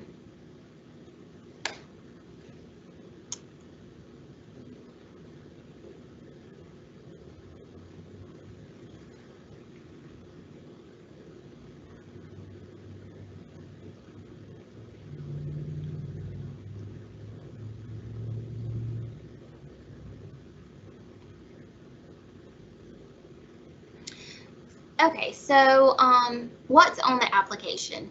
In general, applications are set up in this format, but again, it can differ depending on the program. So you'll need to include biographical information such as your address, contact information, citizenship, languages, information about your childhood, family information, just some general background information. And again, some applications don't go into that much detail.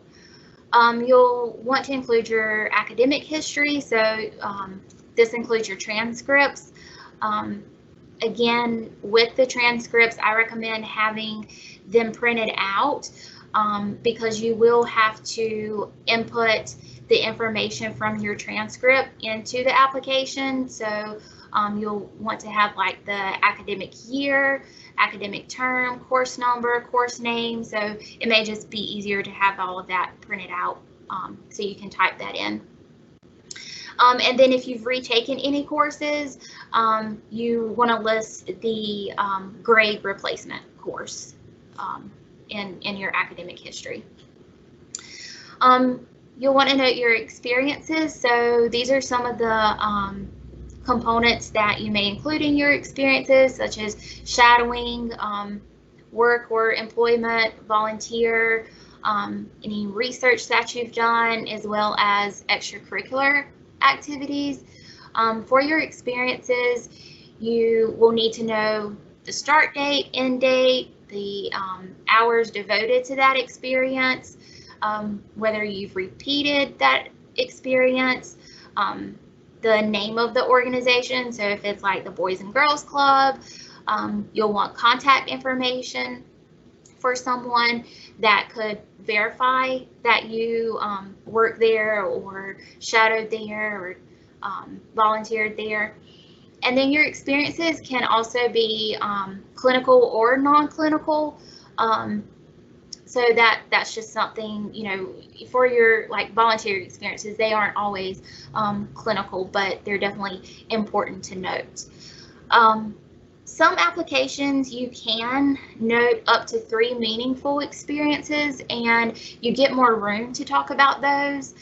And by meaningful experiences, think of experiences that were transformative, experiences that you made an impact while engaging in that experience, or that experience had some kind of impact on you, or if you've had like personal growth through that experience. So that's kind of what we mean a little bit about a meaningful experience. Also within the application, you have your personal statement, which we've talked a lot.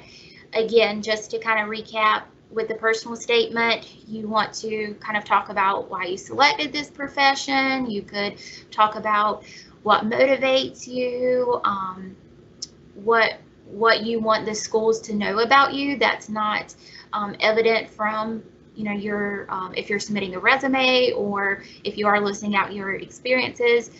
And then also any hardships or challenges, kind of, you know, what got you to the point that you're at now. Letters of evaluation, again, this could either be a committee letter or individual letter. It's all going to depend on what program you're applying to. And again, you don't need those letters to submit the application. And then some applications have been including a question about COVID. So it may be, how has COVID impacted you, impacted, you know, your preparation. Also, schools have been asking of like the pass-fail option. They may ask if your institution required pass-fail, or if you if it was optional and whether you took that option. So these are just some things that they may ask in relation to COVID.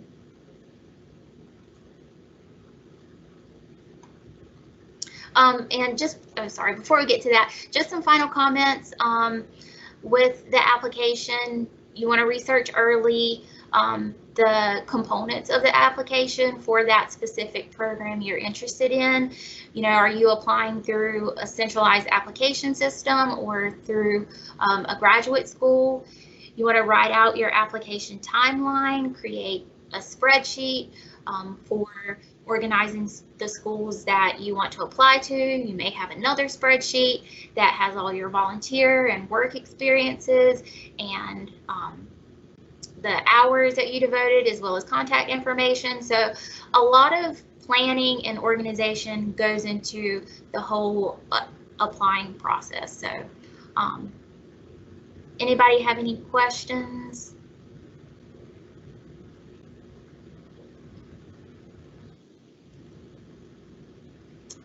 Okay.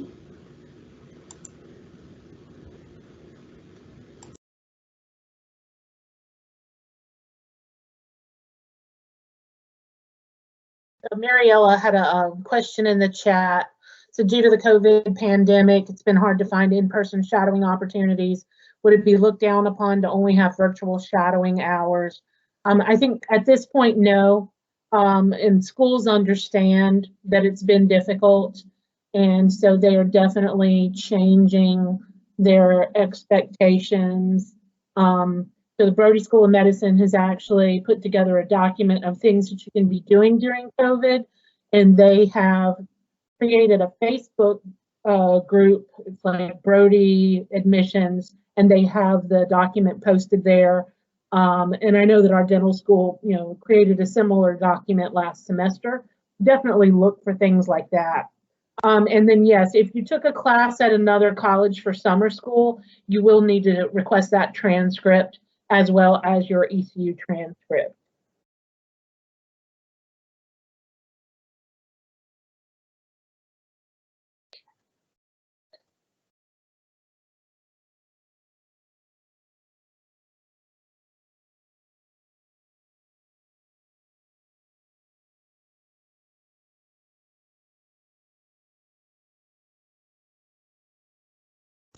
Okay, we're going to go ahead and jump into interviews and learn more about that.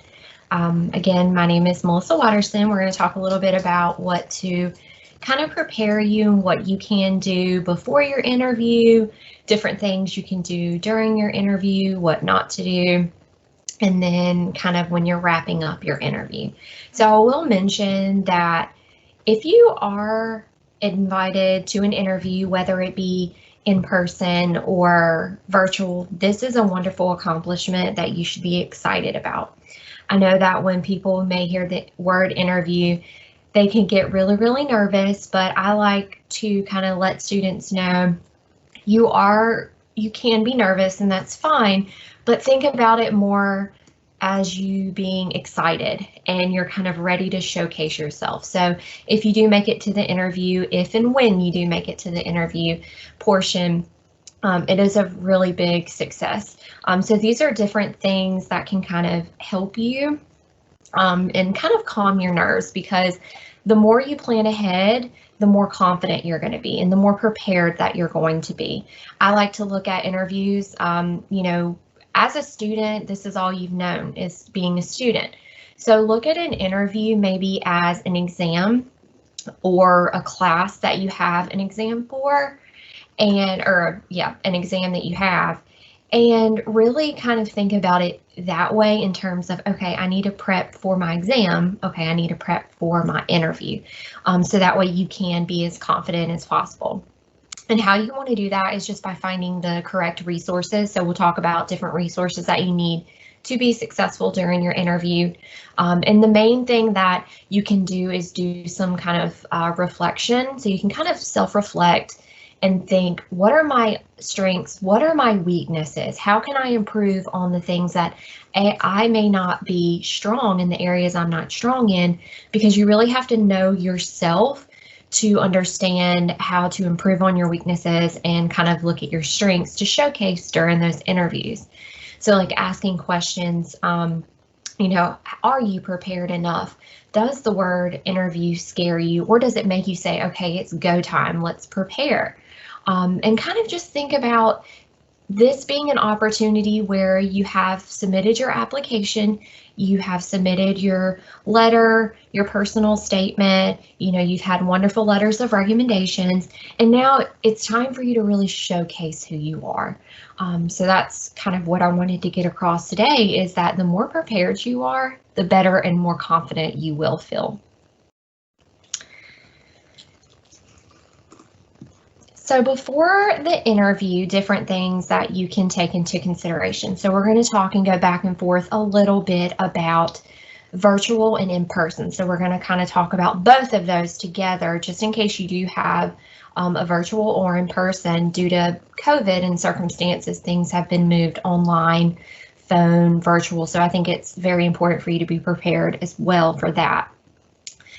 For when you're considering your location, if you are having a virtual interview and you know that you have your laptop or your phone, consider the location in your house, consider the location at a friend's house, a family member's, a library, or somewhere where you know that it's going to be kind of quiet. If you know that there will be distractions around, maybe try to limit those if possible.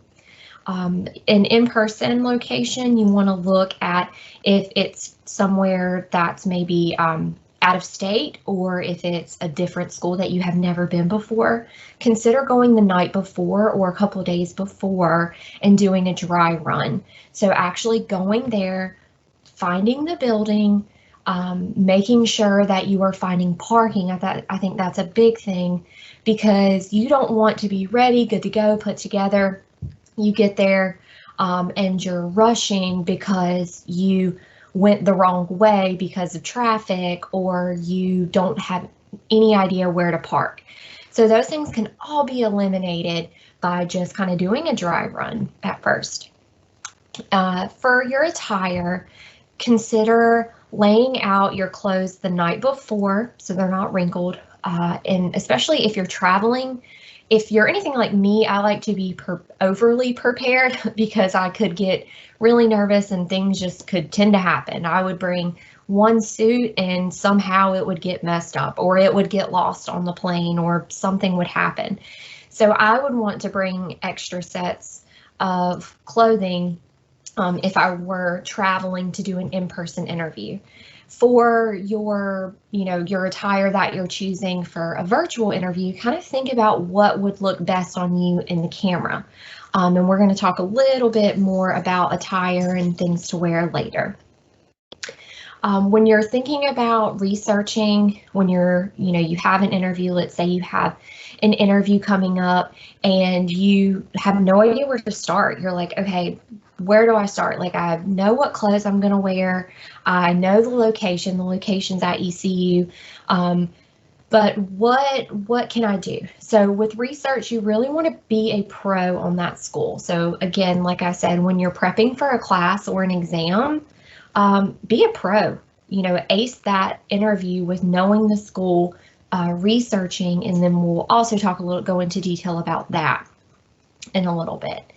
And then we're going to also touch on some sample questions for you to kind of leave here today with and kind of keep and kind of think about answering at a later time before you do have your interview. And the most important part about having those questions prepared ahead of time in your answers is that you want to see what skills you want to bring to light that are going to be assessed during your interview.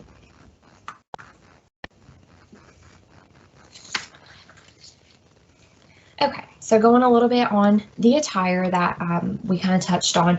So you'll see that there are two different types. So there's the in-person, what you kind of want to stay away from, what you want to more focus on when you are going for that interview. So you can see what not to wear. If you are, if you're a lady and you want to wear a skirt, try to make sure it's an appropriate length. If you cannot walk in heels, don't feel like you have to wear heels, wear flats. That's completely fine. No messy buns, no hair up in a ponytail and then it's all messy. You want to look put together because the more confident you are in what you're wearing in your clothes, you're going to feel good. So if that means going out and buying a new suit, if you're a gentleman, or if that means going out and buying a new pantsuit or interview clothes, then by all means do that. So that way you're prepared and you're confident. What not to wear when you are in a virtual interview, obviously you don't want to be casual. So anything you wouldn't wear to a face-to-face interview, don't wear it during a virtual interview. You really don't want to look at a virtual interview as something where it's just, oh, well, it's not as important because I'm sitting at home on my laptop. That's kind of where you want to showcase you are comfortable in front of a computer just as you would be in person. What you could focus on, as you see on the right, what to wear, a nice suit, neutral colors, figuring out what colors really make you stand out and what you look good in. If you know, for example, you tend to sweat in a certain color, like a light blue, like he's wearing light blue, but if you feel like, oh, I cannot wear that because of my sweat, then don't wear that, pick a different color. You don't want to have a lot of flashy jewelry. You can see that she is, confident, sitting up straight next to her laptop, but she's not wearing anything that's really low cut. It's very professional. I would say to add on to that would be a nice suit or a jacket to wear, but just making sure that you are put together and you are professional when you are going into that interview.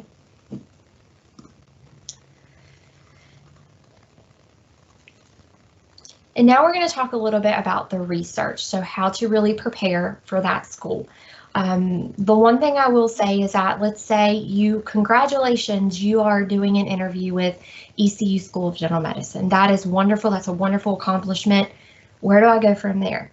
It's very important where if you want to join that school, that you know a little bit about that school, if not a lot about that school. So I just took some screenshots right here to kind of demonstrate that you can learn a lot about the school just by going to their website. It's available. So I always tell students, if it's available, learn it. Try to make sure that you are connecting who you are to the mission, the vision, or the values. So on the School of Dental Medicine page, you can see where you can learn. You could click there, mission, vision, values. You can see what the school is about.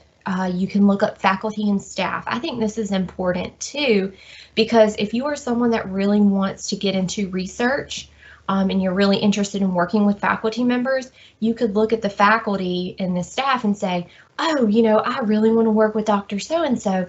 And then maybe when you get to that interview, they're the ones interviewing you, or you see them and then you say, oh my gosh, I saw that you are really interested in geriatrics or peds. Like, can you tell me a little bit about that? And then you're striking up a conversation with one of the faculty members.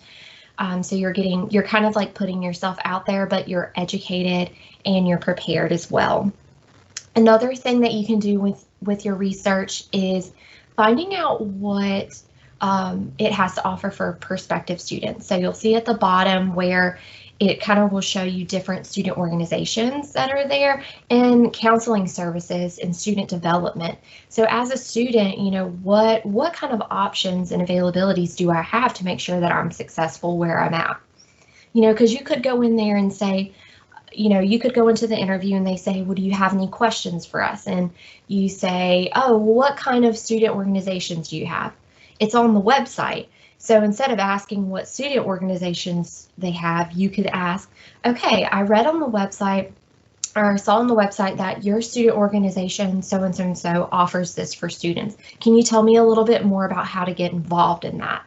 That's going to let them know that you know about the school, you're energetic about the school, and you're passionate about getting involved and being a team player with other students. I wanted to include the entering class, both for those if you are looking and you wanted to just learn more information about, you know, when you are going into an interview, but mainly to show you the profile of entering classes to kind of give you guys an opportunity to say, okay, well, I'm interested in ECU's dental school. Even though we have that information available to you, you can look at other schools and see, okay, where do I stand in terms of my overall GPA, my science GPA, you know, what counties do they serve? Where are the undergraduate students coming from? You could see on here that if you're going for an interview, there's a student from Western Carolina and you meet that student. So there are just different little insights that I would recommend. Again, just being, you know, the more information you can learn about the school, the better. Okay, for preparation. So we say prepare for the unexpected because you really can't prepare for everything. If you're like me, you really like to prepare for everything, but there will always be some kind of curveball thrown. So think about, you know, if you're someone who thinks up, you know, late at night, if it were me going into my interview, you know, weeks ahead, I would say, okay, what are the different things that are going to be unexpected? So I could have technology failures. Okay, if my phone dies or glitches or something, do I have a backup? If my laptop ends up not connecting to Wi-Fi, can I get on my phone and join without Wi-Fi there? Like thinking about those backups and preparing for the unexpected.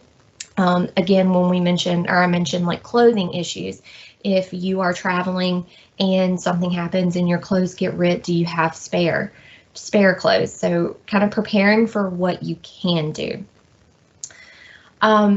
Practice like you would a class exam, as I mentioned before. I think those are very important to kind of train your mindset to thinking an interview is like an exam.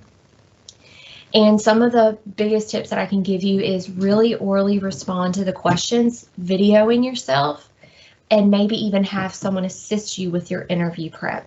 This may be the most intimidating aspect of it, but it's going to really show you how you sit, where your eyes go, if your camera picks up weird background noises. Like for example, I had a fan on and I realized that I could hear it through the screen, you know, earlier on in the semester, and I said, oh my gosh, I need to turn that off because you can barely hear me. So now I turn my fan off. So little things like that you will be able to see, and so that way, again, you're preparing for the unexpected, and it's not something that you're worried about happening during the interview. And what you can do is if you have, you could set up a Teams meeting or a WebEx meeting with one of your friends, family members, and they could read off some sample questions to you, and you can record yourself and you can pretend like you are doing a virtual meeting. This will help you prepare for virtual and in-person meetings as well. And these are very similar when you are giving answers. It's very similar to when you're writing your personal statement, making sure that you're providing that why to your answer or the so what to your answer, and completing what we like to call the circle of those questions. So if they ask, why do you want to pursue PA school or PT school, you can say why you want to do this, but then you can incorporate the so what.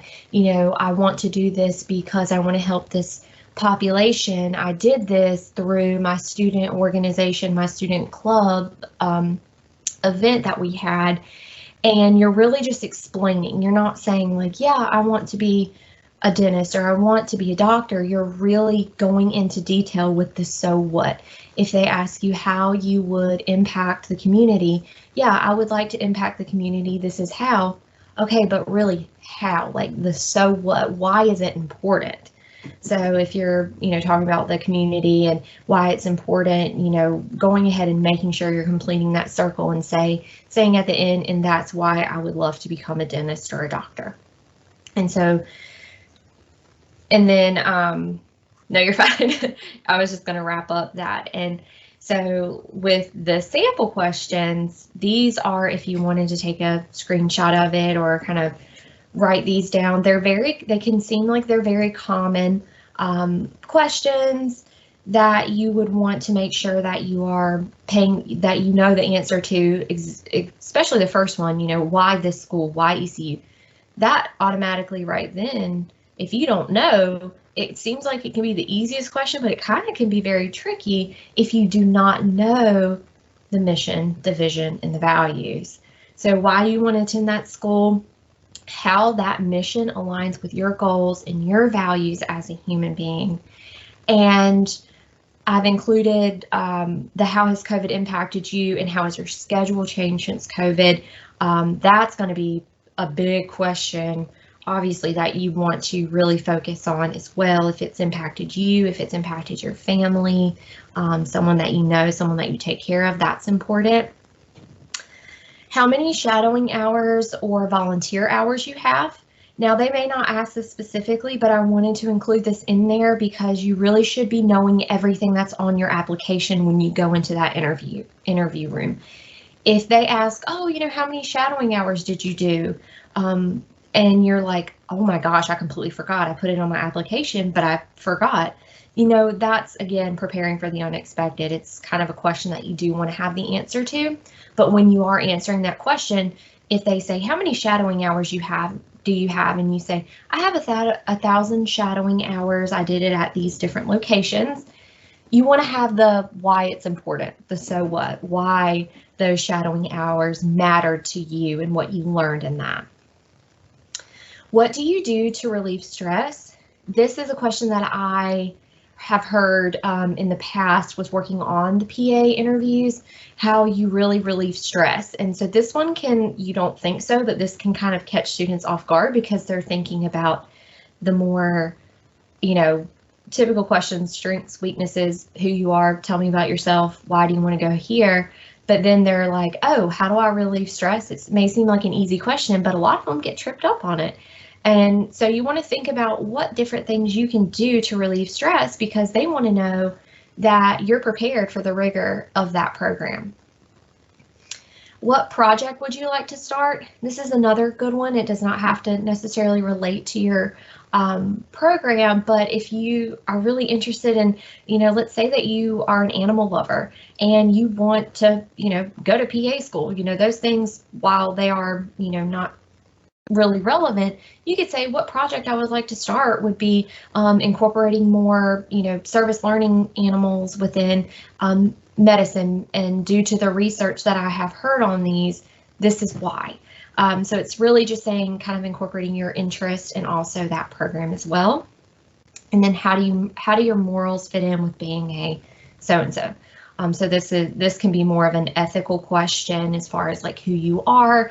And so at first you would really need to kind of understand what your morals and who you are as a person. So again, looking at yourself, really kind of getting in tune with yourself and figuring out who you are and why you want to join their program. So a type of interview that is very common are what are called multiple mini interviews, or MMIs. These are becoming more and more common. I won't go into too much detail about them. You can Google tons of scenarios, but what they're going to be are they're going to be many little stations or scenarios, interviews that you're going to be doing that really can assess your thought process, your verbal non-communication skills, your verbal communication skills, how you quickly respond to situations and scenarios, and then how you work in a team. So I wanted to include this right here. While most schools conducted MMIs in person before COVID-19, some schools actually did them virtually. So that's another aspect of being prepared to, you know, the traditional interview of having the sit down one-on-one questions. If you get into that interview and it's an MMI and it's a virtual MMI and you're like, oh my gosh, what is this? You know, being prepared for the unexpected. Your scenarios can be like 10 minutes, super quick on different policies. You can be in a team environment. You can do something like role play, which is very common. A scenario that you could do is they would provide you with the scenario saying you have to act out this scene and role play with an angry patient that is across the room waiting on you because they've been waiting for an hour. You know, how do you handle that? And you may have to act that out. So Googling MMI and scenarios and how to respond to those can be really beneficial when you are prepping.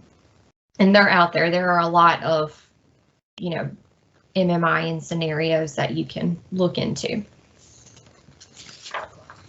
Okay, some quick last minute tips, kind of looking towards prepping for any Skype, phone, any virtual interviews. Again, you know, following the same format when you're prepping, realizing it's just as important. Having that mock Skype or phone interview with a friend. You know, you may not know that you have bad cell service in one area and you're on the phone doing, you know, that mock interview and you're going to one part of the house and your friend's like, dude, you just cut out. I can't hear you anymore. So that's going to be important to kind of realize, you know, what areas in the house or location you can travel. Preparing, making sure all of your electronics are charged, making sure it's connected to Wi-Fi, making sure you have backups, dressing professionally, making sure the area around your computer is very professional and you do not have anything kind of like in the room. I know that that is very, very difficult and hard to do, especially if you're trying to remove children, animals, distractions.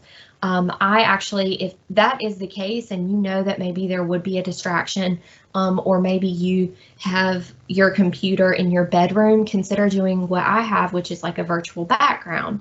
So that way it does look clean and you don't have anything kind of showing or anything that would pop up that would distract your audience and those interviewers.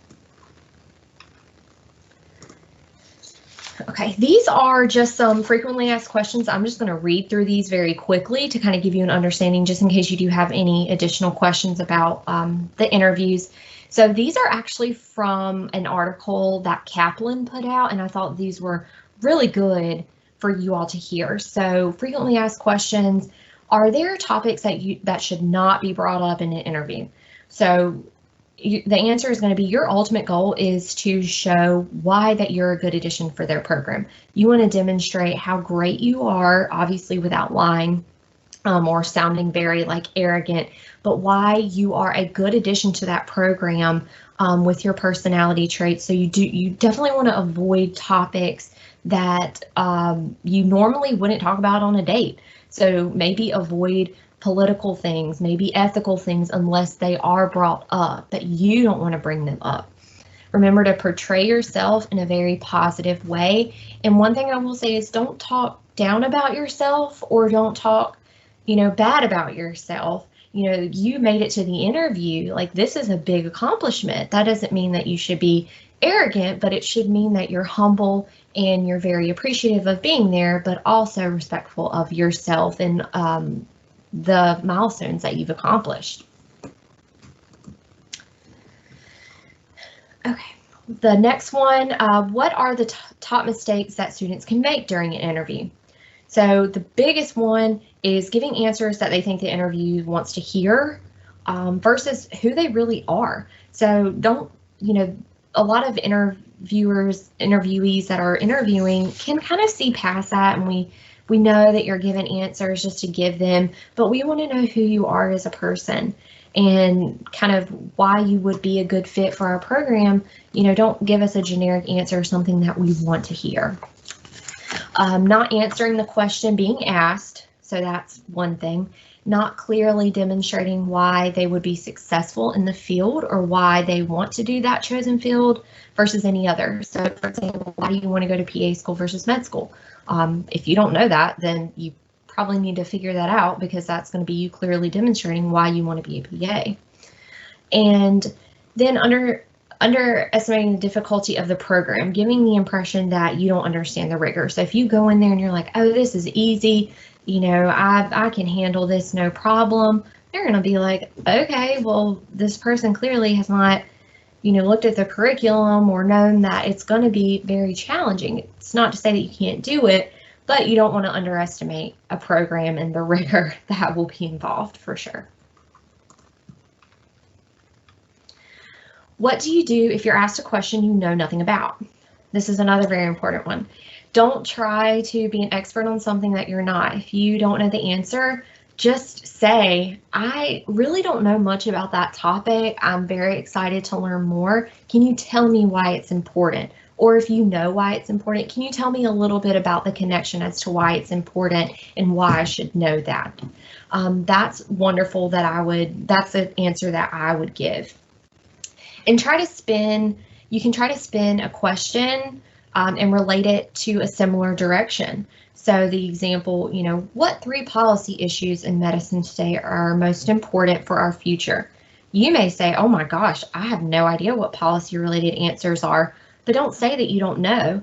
Say, you know, this may not be something that is policy related, but I believe that 3 important healthcare issues are so and so and so. And the last one, besides looking into schools and practicing for interviews, is there anything else that you should do to prepare? I've heard that sometimes they ask about current events. Do we need to study certain things for interviews? So researching, as we talked about, the schools, but also researching trends in healthcare, including issues like COVID. But don't let that be the only thing that you are researching. Don't forget about other threats to public health as well. If you are a public health major or you have taken classes and you've learned more about the healthcare and the industry of that, then showcase what you've learned and what issues that you find important and that you have come across.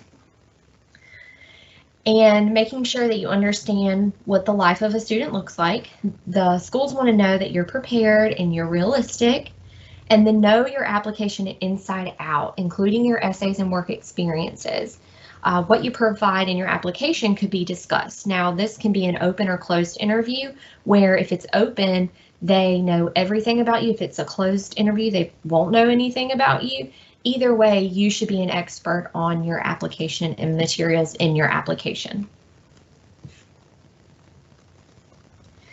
Last minute reminders. So if you're in person, make sure you shake each person's hand when you enter the room and make eye contact. If it's virtual, you want to make sure that you are introducing yourself. You're making eye contact with the camera. In person, laying out the clothes the night before, preparing, 2 sets if you're traveling. For virtual, you can try to take pictures on your computer so you can see what colors you may look best in, or colors you're like, oh gosh, I'm not wearing orange. What colors could stand out and not look, you are just like, no, that's not it. In person, visiting that, specific location in the parking, virtual checking the location, clearing the background, again, turning off the fan, you know, putting up a virtual background if possible. Setting 2 or 3 alarms on different devices. Let's say something happens and the power goes out in the hotel the night before. You thought you were charging your phone dies, and you are, you know, you have no idea what to do. Call down to the front desk, say, hey, can you give me a call at this time to wake me up? Or you can ask somebody else to wake you up, or just set an alarm on a different device. If you're virtual, silence all of your devices and put them on do not disturb mode, so nothing's like beeping or you can hear any sounds when you're doing that virtual interview. And then lastly, shaking each person's hand and thanking them for their time. And then in virtual interviews, you want to do the exact same thing at the end, just making sure you're thanking them for their time and letting them know what a wonderful opportunity this was for you. Okay, and the last thing you want to do that I think is very important, especially if you have multiple interviews that you will be going on, reflecting on the interview, and as soon as you get out, write down everything you can remember about that interview, good and bad. So what went well for you? What didn't go so well for you? Make sure if you gave an answer where you're like, what was I thinking? Why did I say that? Write that down, and then you'll remember the question and how to improve that later on for your next interview. What you wish you had said, what you wish you would ask. If you're like, man, why didn't I ask about student opportunities that I read online? Like, think about those things. What can you do differently next time? Maybe how you could approach a situation better, how you can make small talk with the people in the interview room, and then how can I make this happen? So how can I take all of this information and really do well my next interview, and what opportunities are available when you're asking like different questions and stuff, like how can I actually make this happen for me? So that is all that I do have on interviews right now.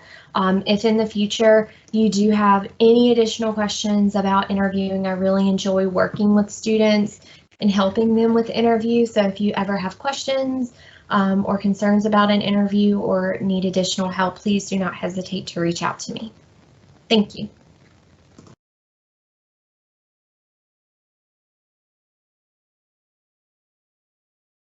Okay, so next we're going to have our student panelists share about their experiences. So Jennifer and Marcus, if you can turn on your cameras.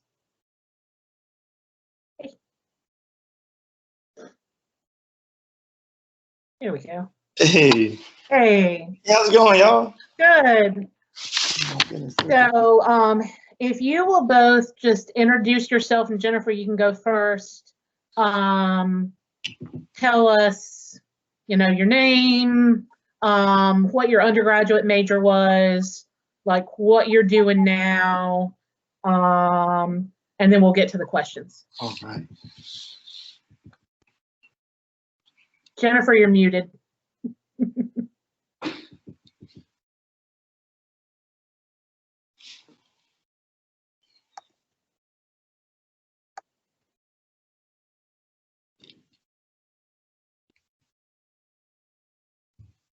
I can jump in right away. Okay, you introduce yourself while I see if I can unmute her.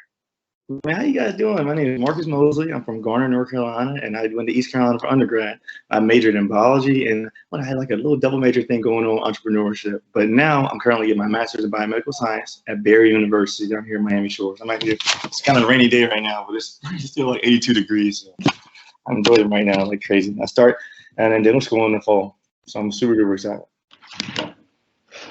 Okay, can you guys hear me now? Yes. Hey, what's up, Jennifer? Wonderful, wonderful. So my name is Jennifer. I am an M1, so a first-year medical student at Brody School of Medicine.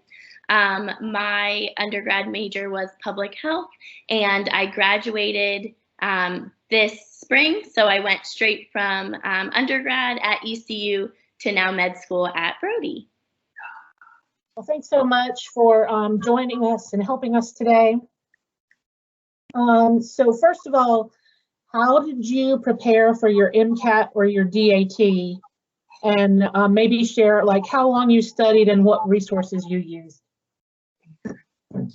You want to go first, Jennifer? It don't matter. Yeah, sure. So for me, I started studying for the MCAT about 6 months before I took it the first time, and I did end up taking it twice. I had always been a student who kind of had done well on exams, so I just assumed the MCAT would be the same. For me, it was a lot harder, and I think that's a pretty commonality you'll find with graduate level testing, is it's kind of a beast unto itself. So anyway, I started studying. I used just a pack of books, and I think it was like the Princeton Review books, and I honestly did not give it enough time studying for the MCAT. Like, I didn't dedicate enough time each week. So I took the MCAT and I did okay, but not as well as I wanted. So then I ended up taking it again. And for that, I ended up using the Kaplan system, and I actually got an MCAT tutor and really dedicated a lot of time to it and was able to do a lot better. So my advice is, however you choose to study for the MCAT or whatever test, you have to give it way more time than you think. And I don't mean time like months. I mean like the amount of time per week that you dedicate to it, because I think naturally, if you're applying to, graduate programs, you're probably pretty smart. And so maybe you're not used to doing poorly on exams, but it is a different beast. So yeah, I would just say give it a lot of time and energy. Goodness gracious, I jump right into that, Jennifer. That graduate level testing is a beast, and Lord knows kudos to you doing an MCAT, because that test is no joke. Oh my goodness. And the DAT, obviously, guys, you know a little bit about it, and obviously today you guys had a really good.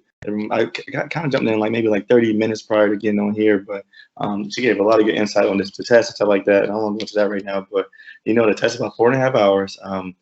Gosh, so like Jennifer, but I had to take it the third time of the charm for me. I took that bad boy 3 times, and guys, please don't do that. It adds up, man. Goodness gracious. I mean, this test almost $500. The first time I kind of just kind of taking it. I didn't even really I just took it. I don't know. I was like, okay, this is what I have to do. I'm taking a test, and that did not work out well at all. The second time, I believe I used DAT, boot camp, destroyer, iPrep. That's something I heard about when I came into Florida. Those are the 3 resources that I think are really, really good. I know people have done well with using all 3 of those or just one. And I mean, those are really good. And I'll go into that in a second too. But again, the second time I use DAT Destroyer. I do DAT Destroyer and Chad's videos and boot camp. But guys, oh my goodness, the thing about this, in the first time I'm goofing around, I just took the test. The second time I was applying kind of later, and I literally studied for about 21 days. Literally like the little break we had from fall break until when school started. And I think I took it January 4th, and I did better, but at the same time, I just don't do that. I didn't see my parents. I was locked in for 5 hours. I only saw them breaks. Only time I had breaks was when I was going to sleep and eating, and I mean, again, I did better, but it's not as good as I want to. So obviously didn't get in. I applied to different school twice. So I went down. So I took my second one during this program last summer. I dedicated 8 weeks to it, and I used iPrep, boot camp, and I use what's the other thing? PAT Booster. So that's a really good resource too. It's about $100, and it helps you with the PAT significantly. But this time I saw a significant difference. I mean, just from one, going through the jitters the first time. The second time I actually just being so comfortable with it, in my opinion. And then 2, just having a lot more space and time to even study for it. So yeah, like Jennifer said, it's part of the game. It's part of the game, and it's definitely not something that's not doable. That's something that's something to be scared about. But ladies and gentlemen, you just gotta have the plan. You gotta be able to plan it out. I use me, my testimony for example. I mean, but just in general, just kind of see, talk to your family. It takes a village, I think, to get to any funny situation. So talk to your family, family about, hey guys, I'm gonna have to dedicate 7, 8, 10 weeks, to this thing. Don't be one-sided with the test. I'm talking about advice. Really the second time, I'll talk about, I didn't usually see my family like that. Have a life, man. Dedicate 6, solid 6 hours a day. I know people that work and do it. You know what I mean? All I'm saying is just don't study. No, you still have a life. Take sure you're eating. Go play with play with my little sister. Family mates. So the key here is to have a balance when it comes to preparing, in my opinion, for these exams, because reality, you're not going to know everything on it. Gosh, I mean, it was so crazy. This is around, like, literally, I remember they asked like something about like the CAM photo system, like photosynthesis situation. I was like stretching out. I had no question on my DAT about plants. So I'm like, my thing is the scope of what they're gonna give you, and Jennifer knows too. Like, they're gonna tell you to know everything, dude. The probability you getting some of these questions, if you're like really like if it's not sticking, you might not even get it. So I'm like, kind of brush it, move on. It's more about the breadth of it, not so much going too in deep with it. So again, we can talk about this all day, but I don't want to, kind of keep moving. Yeah, well, so one other thing I had to say about the MCAT, because that's a really good point. You can, and my tutor actually told me this, and I thought it was so helpful. You can know every single piece of content for the MCAT, and you still can potentially not do well, because the MCAT, it's not assessing your content knowledge. It's assessing, can you understand the question? Can you reason through? And as you guys have probably heard before with these tests, oftentimes there's multiple correct answers, but you have to choose what's the most correct. And so it is really a lot of, okay, how do I think through these questions? And I know when I was saying for the MCAT, like the people around me were like, oh, like this is useless. Like I just need to take the MCAT and get a good grade so I can get into medical school. Like this is not what medical school tests will be like. I'm sorry, medical school tests are very much like the MCAT. The questions, there's content, but there's also you have to just be able to, when they ask the question, interpret it accurately. So and also like the tests at Brody, they are 8 hours, they're the full day. So like that's just like an MCAT. So my advice is don't think the MCAT is just like a one and done. Like use it as a way to prep for graduate level school testing. And then maybe hopefully that will make you feel less like frustrated with it, maybe.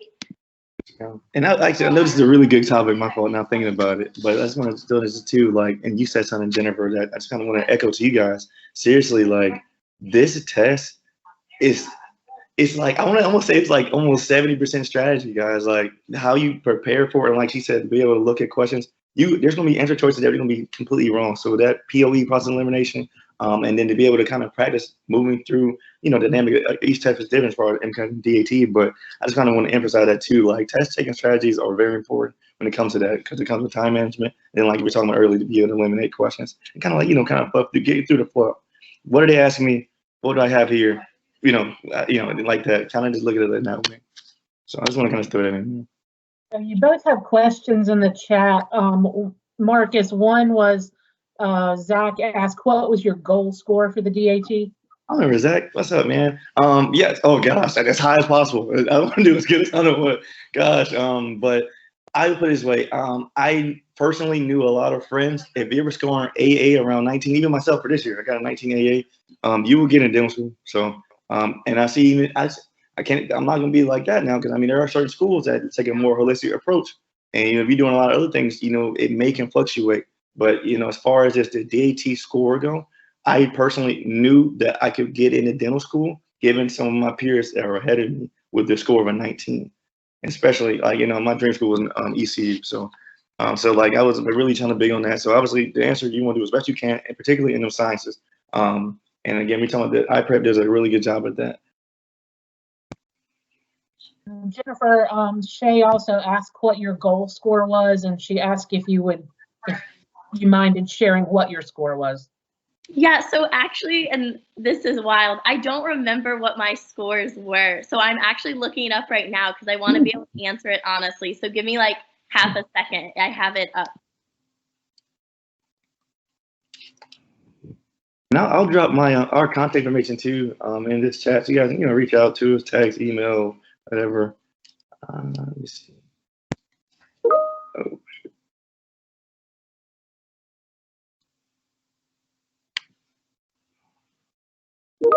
Alrighty, so my goal score I think was like a 513 or 14, which is a pretty high percentile, and I knew that was kind of like that was my goal, right? And so the first time I took the MCAT, I got a 503, and then I took it the second time and got a 511. So I was happy with the 511 and felt like I could apply with that. And I just really didn't want to have to take it a third time. I mean, Marcus, the fact that you took the DAT a third time, like that is real perseverance right there. And also, yeah, I'll drop my information, and you can definitely email me with any questions if you're pre-med. So I'm gonna type that right now.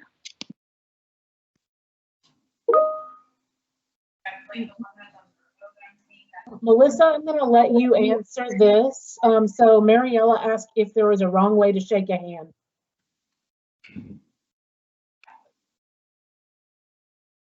Shake a hand, and that's a good question because I worked with a student on handshaking actually, and he was kind of shaking his hand where it's kind of like you don't even know where it was. I wish I could demonstrate it, but it was more limp than this, and he was grabbing kind of like down here, so it was like a this. But what I would say is go in very strong, but not tight. Make sure you're clenching your hand, not where your fingers are right on the wrist, but practice it with people. Now with COVID, probably don't do it with strangers. But I would definitely recommend saying, like, can you practice this handshake with me, or watch videos of others that do handshakes? But that is a really good question. So thank you for asking that. And then she also asked, so for Jennifer and Marcus, did some interviews seem more formal than others? Like were some more conversational and some were more, what you would expect from an interview? Yeah, so for me, they're definitely, so I interviewed at Brody, Chapel Hill, and then in St. Louis, and the interviews were like worlds apart. So like at Brody, it's a blinded interview, and they know nothing about you. And it was very kind of like a typical just sit down, you meet with one person and then you met with the second one. And I know that this year they did the exact same thing, just virtually. And then at UNC, there was the MMIs, and I felt like there were so many people I talked with, and there was only one that was like an actual 30-minute interview. And that was actually with a medical student. And then at St. Louis, it was one hour-long interview with one faculty member, and we were just like sitting in his office, and he like had my application up in front of him, and it was just like, it was just odd. And so like to provide context, I ended up getting into St. Louis and Brody, obviously, and then I got waitlisted at Chapel Hill. So obviously all those interviews went somewhat well, but they were all very different. So just show up, whether it be in person or virtual, and expect that anything will happen and just roll with the punches. I kind of think they purposely try to like surprise you to see how you're going to react. Goodness gracious, and it's so a blessing to even hear that. Tell Jennifer share about that. It's so different, guys, given that this whole COVID situation, all the interviews online. I will say it was a blessing too, and like it was unique because I mean, you gotta think I didn't have to pay for travel, hotel. I mean, most of the time I didn't have to go get my shoe dry clean, so I'm like, that'll save a lot of money. In the back end, the fact that it was kind of online. So I interviewed at 6 schools: ECU, UNC, VCU, Louisville, Tufts, and Harry. Every one of those were they were unique, but there were a lot of similarities. As far as the question goes, I want to make sure, was it just asking like, was it kind of more formal, or like just explain like the dynamic of the interview itself for each one? Is that what, Ms. House, is that what you want me to? Or just I just talk about just interviews in general, but no, I wasn't sure. Yeah, so talk about how was preparing for virtual interviews for you, like knowing that you were going to have virtual interviews. Was that different from the previous time you applied, preparing for face-to-face? Yes. Oh my goodness. Because in so many different aspects. I mean, everyone has a different personality, and I feel like I mean, even like you guys too, like just kind of value like that in-person situation, or like shaking hands, or even like walking in, hi, my name is Marcus. You don't have to do that on Zoom, right? You're literally, your name's on the screen. So it's like, I don't know, like stuff like that. I had to like kind of practice to do a little mock interviews to get used to. But for me, prepare for it. It was kind of cooler because I'm like, in between, like going like the little lobby, and you can have like, I mean, being honest, guys, I mean, being transparent, you can have like your little notes here, every now and then. You don't want to be staring and reading it. You already know you're being yourself anyway, but little cue cards, if you will. You have like your little notes around, and you know, you get to talk and interact on here. But I also did like the little breaks you get in between. But as far as like when they started asking like, or I guess like more one-on-one interviews, again, depends on the school. That I think it honestly would be about the same. It's not too much different. Only thing truly different is just like just sitting here part. And I mean, and like I said, and then your advantage, like I said, I suggest you guys to do this too. I mean, obviously you know what you want to say, and you know, be yourself. I mean, in the day, but you can have like stuff all over your wall, guys. Like you can just, if you get lost or something, like look over, okay, whatever, like, and keep going. Just be yourself. Right. What advice do you have for writing a personal statement? So goodness, I would say write it as soon as possible. Get it over with. That way you can get like people like Mr. McAllister, Melissa to look over it, or send it to me or Jennifer, like people that, you know, anyone to look at it, even your family. I did my personal statement. I think, I'm not sure ECU still does it, like the preparing remarks, Dennis, and they had like, you had to send one with it. And for some reason I submitted my application and I forgot to put it in there. Long story short, I ran track at ECU, so I had to track meet on, we had to leave on that Tuesday, and I had to have that personal statement done on Wednesday, and they emailed me Tuesday afternoon saying, hey, you need this by tomorrow or we're forfeiting your seat. So that entire night, I just wrote a whole paper, or a personal statement, and like, you know, it's good. All I'm really saying to that is to be able to like do it now, the sooner the better, because like you say, come on guys, you're gonna have to do the TAT or MCAT, you're gonna have to the application process. You could, you know, do it during that. In my opinion, you can write it. I would get it as done as early as possible, or at least have a concept of ideas, a brain map. Okay, I'm gonna have like my personal statement. You understand? You know, I'm real old school, back in elementary school. But one paragraph, I'm gonna talk about my family. The other one, talk about my community service, and then one, I'm gonna talk about my leadership capabilities, my roles, or where I see myself going in these fields. So just having those little brain maps, you can start, you know, stepping off from those again, and those are gonna be your little sentences, right? So. And then from there, the whole thing's done. You know, you don't have to actually write nothing yet, but at least start that conversation or those ideas going. And again, you can reach out to me guys, any questions about that. I love to write.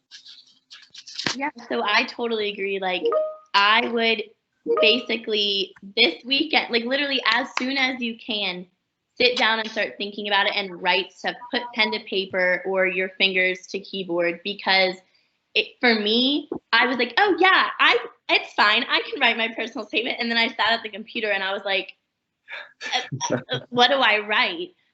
So I would really recommend, as soon as you have time, which also is hard, but just sit and think and put ideas, because it's so much easier to edit than to actually like create words. You know what I mean? So that, and then my other thing, I actually reached out to an old English professor of mine and asked for their advice, because I purposely wanted someone who wasn't medical at all, because I knew from my other mentors that I understood what a personal statement should have, and I understood my experience. But what I really wanted is that when someone read that paper, for it to interest them and excite them, and for them to be intrigued. So I was like, who better than someone who has a mastery of the English language, because all of my classes were science-based. So, you know, I had written something in like 2 years, basically.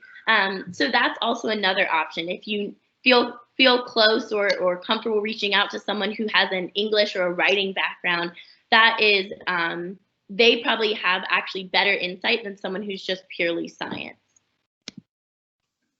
Okay, so what was your most influential experience in preparation for medical or dental school?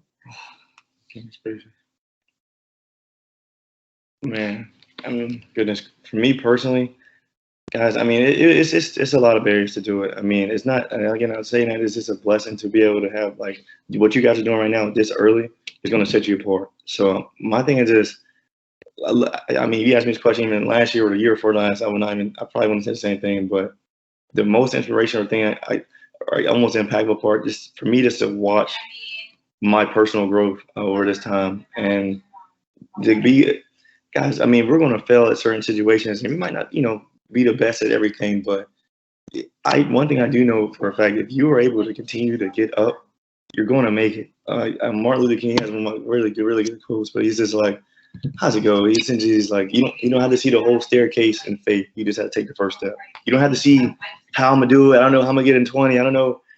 Well, I'm gonna get into demo school. I don't know what I'm gonna do, but if you have go to the meetings, you cross your T's, dot your I's, you study for here this day, you reach out and talk to people. You know, like that stuff is going to get you wherever you need to go. So everyone has a different testimony, but I guess for myself, it's a blessing to be able to be a role model to my little siblings and to be able to show them that you can do anything you set your mind to.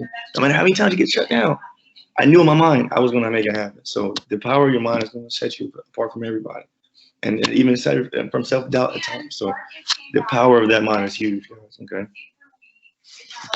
Yeah, I definitely agree. I think for me, I'm someone who I like, you know, like you have like your love languages. Well, my love language is words of affirmation. So for me, what was really helpful for me is talking to different mentors I had and hearing them say, Jennifer, I know you're going to be a phenomenal doctor. Like, you just need a medical school to accept you. Like, just go to a medical school, become a doctor, and you're going to like crush it. Like, you're going to do so good.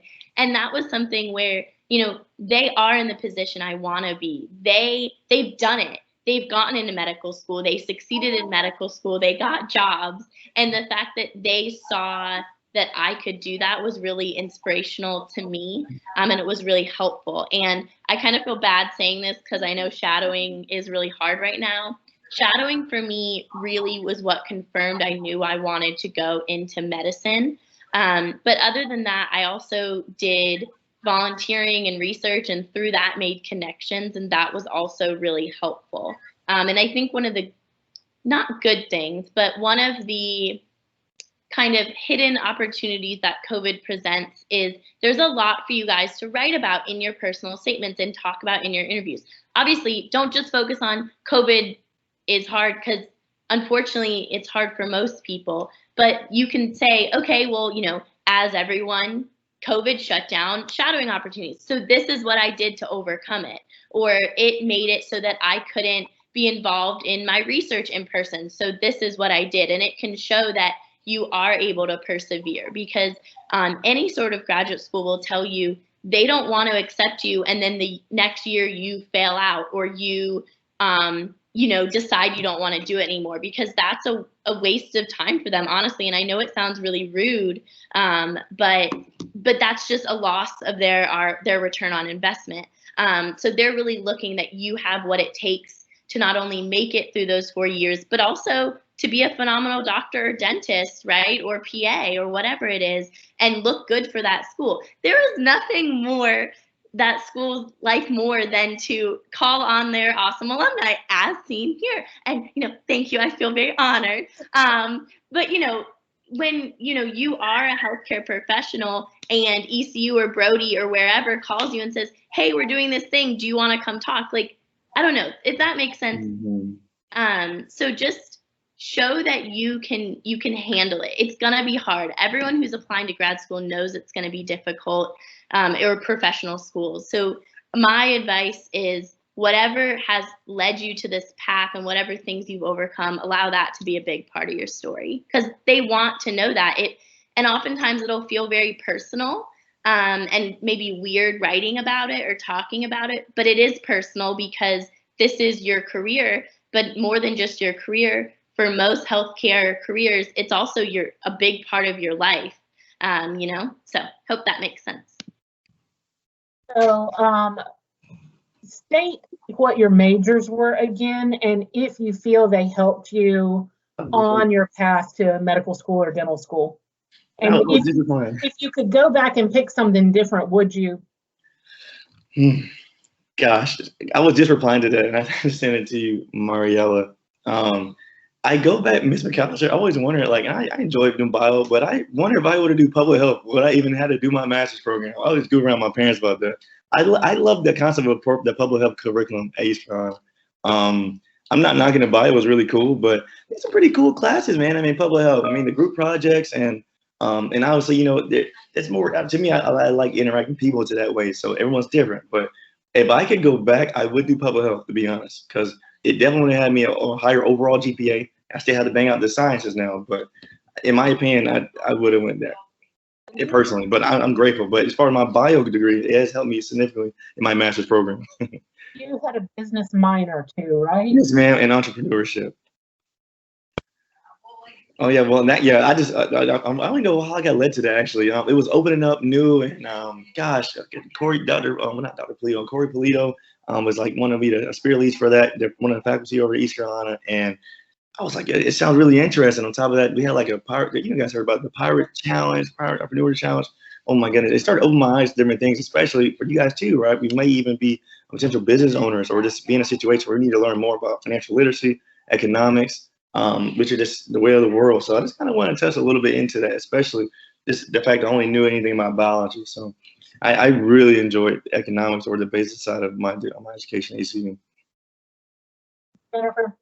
Yeah, so I was actually a public health major, and so I found it very helpful because I knew that medical school would teach me the science side of medicine, and I was very interested in, as a clinician, how am I going to help beyond just prescribing or suggesting things? You know, how could I actually do that?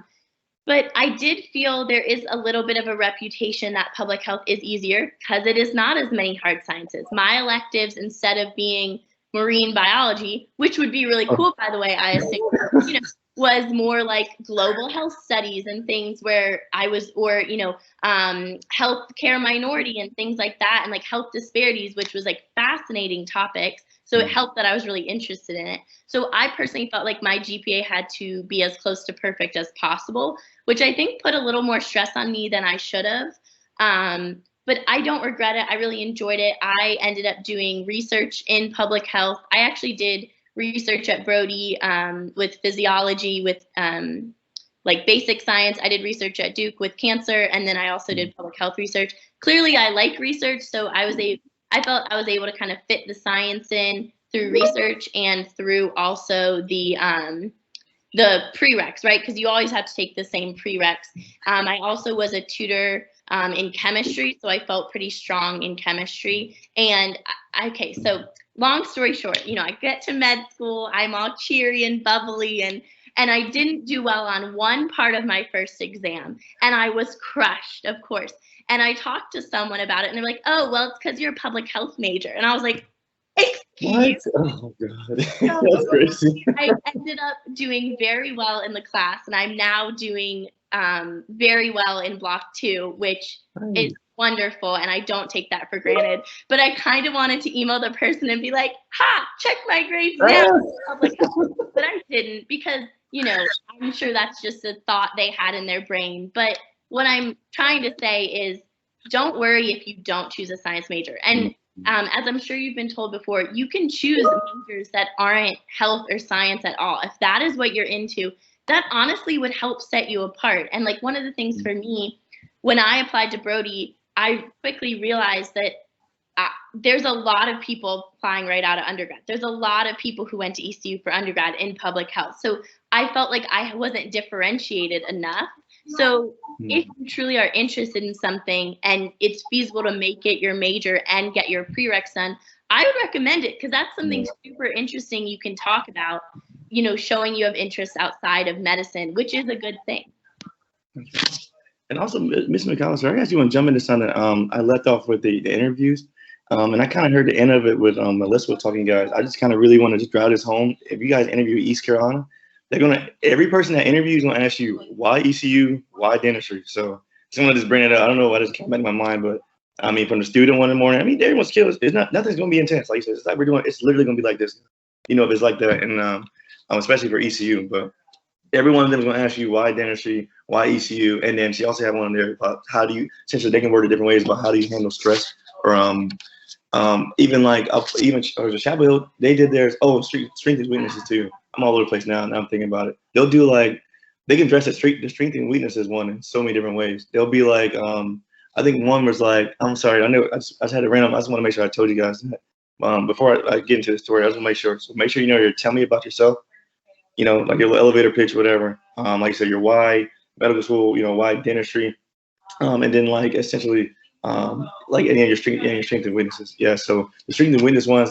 I remember at Chapel Hill, the guy was like, cool, the older guy, faculty. He was like, gosh, he pretty much asked me like, who is like someone that you think that I think looks up to me? And I'm like, my little sister, you know. And then I start talking about her and this and that. And then he was like, well, what do you think? What is something that she would say like that you need to work on or improve on. Like, oh my God, here we go, strengths and weakness. Or at Louisville, no, at VCU, they'll straight up ask you what's your strengths, what's your weaknesses. Or they'll do like, I mean, it depends, like I said, but just make sure you kind of just know those for sure. But that's when I started on to at ECU. Every one of the people that's going to ask you why ECU, read that mission. Like, you don't have to like regurgitate like a robot, but just like know their value and what their mission is of the school. So that's when I started in there. Is ECU a 3 interview process? Yes, it is. Unless they change it. You have a student faculty interview first, or you just have a student interview. You're going to have an interview with 2 faculty. And they can be, when I say two faculty interviews, there can be more people in those interviews, right? So it don't have to be like a single person. And then actually it should be 4 then, Zach. I'm not mistaken. I don't know. I know Mr. Collison may know for sure, but you do interview with Dr. Wilson too. So I know you can have a student, you can have at least maybe 2 faculty, and then Dr. Wilson. So you maybe are 4. Okay. Sorry, so I'm trying to say that. I'm sorry. Good. So Marcus, you mentioned earlier that you had to apply a second time. So will you talk about what you did during your gap year and how that really changed things for you? Yes, ma'am. Okay, so my gap. Okay, so I talked. Mr. Lowry used to be the admissions at East Carolina. Now, Mr. Cox is the director of admissions at ECU. So I met with him. I would suggest you guys to talk to these people, like email, call at this point, but to ask them like, hey, this is where I'm at. I'm just like talking to you guys like I'm on open books. I'm like, what I need to do to get here? And he told me after I applied, I didn't get in. I met with him. He told me like I think it was like February or something. I had the last interview at that time. I think it was January 19th. That interview. I found out again. It was literally the last interview from that time. That's the year before last. He reached out to me. I want to say it was right before my birthday, like February 3rd. So I didn't get in. I reached out to him that day via email. Said, asked if there was any way possible I could meet up with him and kind of talk to him about, what I need to do, what the plan for the future. And he gave me a situation. So my situation was I had a lower GPA. I had a science GPA in particular. I think I graduated like a 3.2 as far overall, but my science GPA was like a 2.8. So they wanted me to show that I can handle the workload of science courses, which Jennifer probably can test already. I mean, it's a lot of material. And to be able to, I see the value now as far as putting the emphasis on how important it is to be able to handle, not on the general level, nowhere near, I'm not there yet, but to be able to kind of have a mindset to be able to handle that course load. But mine was a science GPA, so they suggested me either I do a post-bac, essentially I can go to, I'm not sure they have over at ECU, but I know you can go to essentially another institution, take the same level of course, and get a higher grade. And I think it depends. Some schools like merge it in together. Don't worry about all that. It was either a post-bac for me, at least essentially retaking classes or get a master's program. There's a master's of physiology at State. There's a 1-year program at Mississippi College. No school called Mississippi College. I'm not sure what part of Mississippi is in right now. It's 1 year. And you take like essentially like those foundational courses you be taking in dental school. And the same with the physiology master's at North Carolina State. But right now I'm in the master's of biomedical science at Barry University here in Miami Gardens. So the biggest thing, like for the mindset for taking so the question from going for post-bac, why would I take higher level courses? Either one of them literally works. So my opinion, I didn't want to retake Orgo 2 and all this stuff again. I mean, you can do that, but I wanted to show that I can handle even a higher workload and do better. So it's really up to you. I don't think anyone weighs differently, but I just thought it may make me more competitive to say, I mean, guys, yeah, I mean, if I had to retake at this point, like 2 semesters or even 3 semesters worth of science courses, I get 1 more semester, I get a whole master's degree. So I'm like, I might as well just go and get this master's, and take higher level courses with that being said. So in my gap year, I went and pursued the master's, and then it transparently it's made all the difference. I kind of looked at it as like a last chance university. It costs a lot of money to be here in like Miami. So I really just came here and just buckled down. At East Carolina, I did a lot of like extracurricular stuff and took a lot of leadership positions. I'm super grateful that I was able to do that. But I did it to, being transparent, I did it to an extent that it did show a little bit on my academic side. So coming here, I wasn't doing any of that. I was just grinding, like just doing the testing and, studying and learning how I maneuver when it comes to trying to retain information in different forms. And it has made all the difference. I think right now I have a 3.85 within my master's GPA. You want to tell them how many schools you got accepted to? Yeah, I interviewed 6 schools. I got into 5 schools. It's a blessing. Yeah. Interjection. Okay, that is phenomenal. Helpful. Okay, that's insane. So y'all, like, Oh my goodness, yeah. I cannot do it without literally Melissa and Ms. McAllister. Melissa, I still got your notes from literally that first time I prepared to interview to East Carolina. So that stuff goes a long way, guys. And it definitely, like I said earlier, it takes a village, but it just means a lot to me and my family. Especially after going on, like I said, you're gonna see these, you're gonna hit the adversities, man. But I mean, what gold is tried or tested in fire. So come on, guys, you're gonna be, adversity truly develops character, creates strong women and men. So like getting over these hurdles. I mean, I ran hurdles in undergrad, so it's kind of not even trying to be ironic here, but literally like overcoming these hurdles in life can truly bring you a lot of success, and I'm excited for it. I know we've talked about COVID some. Do either of you have any suggestions of how students can find experiences during this time? Off the top of the back, I would say definitely social media. Social media is amazing. So if there's, I'll put it, guys, if you have a couple schools that come to your mind, or even something that's maybe a top school, whatever you want to label that as, I would reach out or like try to find it I'm like on Instagram every now and then. So check out Instagram and follow the school's page. And they usually most of the time will post it. They have like a Impressions Day, they have like an event, and I'll put it this way, even like, so when COVID really hit bad down here in Florida, everyone's like, oh, know what to do. Like a lot of these schools that we were following, like I'll follow on Instagram, they would say like over the summer that we're having like this event, this a day or an event, event for over the summer, or just kind of like a 3-day situation. I think even Chapel Hill had like a Impressions Week. That was a whole week thing. It's free, and usually you have to pay some money to go to this stuff. So I would just, in my opinion, definitely use social media, and then or just ask I mean, you got like myself and Jennifer in this situation now. So like just reach out to anybody that you may know that knows someone, even like that, knows somebody who's in the school, like, hey, I'm looking into the school, what do I need to do? Who do I need to talk to? But as far as for me, what I think made a difference from my COVID experience, guys, I was emailing. Like I literally would call them. I would email them on Sunday. Like, for example, like if there was for one example, for Louisville, like they had like an Impressions Day. They posted on their little, not like a webinar, essentially. It wasn't Impressions Day, on their social media. So I signed up for it, went to the event. And guys, when you're in these events, write down somebody's name. I wrote down Dr. Toya, and then Mrs. Robin Bedingfield. She was director of admissions. So Sunday morning, like I'm getting up at like 11 or 1 o'clock, nothing crazy. Shooting a text, hey, thank you so much for this opportunity. And the first time when she get up in the morning on Monday, first thing you're seeing is an email. And I know that it means anything. I'm like, but it works. It works. Like, just keep that email and then like your phone and stuff going. And it doesn't have to be anything elaborate, but just to be able to kind of just casually drop your name on, their mind. That's all you really need. Hell, you got 4,000 applications.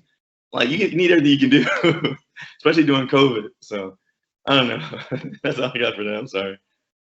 I think one of the things I've been recommending to students, because I know, obviously COVID has changed shadowing completely, but also with research, they're essentially, as probably you all know, a lot of the research projects completely got put on hold because of funding. So a lot of PIs are kind of like trying to start again just because of how COVID changed everything. But that being said, there still are projects going on. So if it's research you're looking for or mentorship I just know from me, for like reaching out to MDs or DOs, you should still try to connect with them. So one thing, which I know sounds crazy, but let me explain. So most schools or medical schools have their faculty's emails listed. And so if it's a school, either ECU or where you live in your hometown, or where you're very interested in applying to and want to do research with, you can email them. But let me clarify.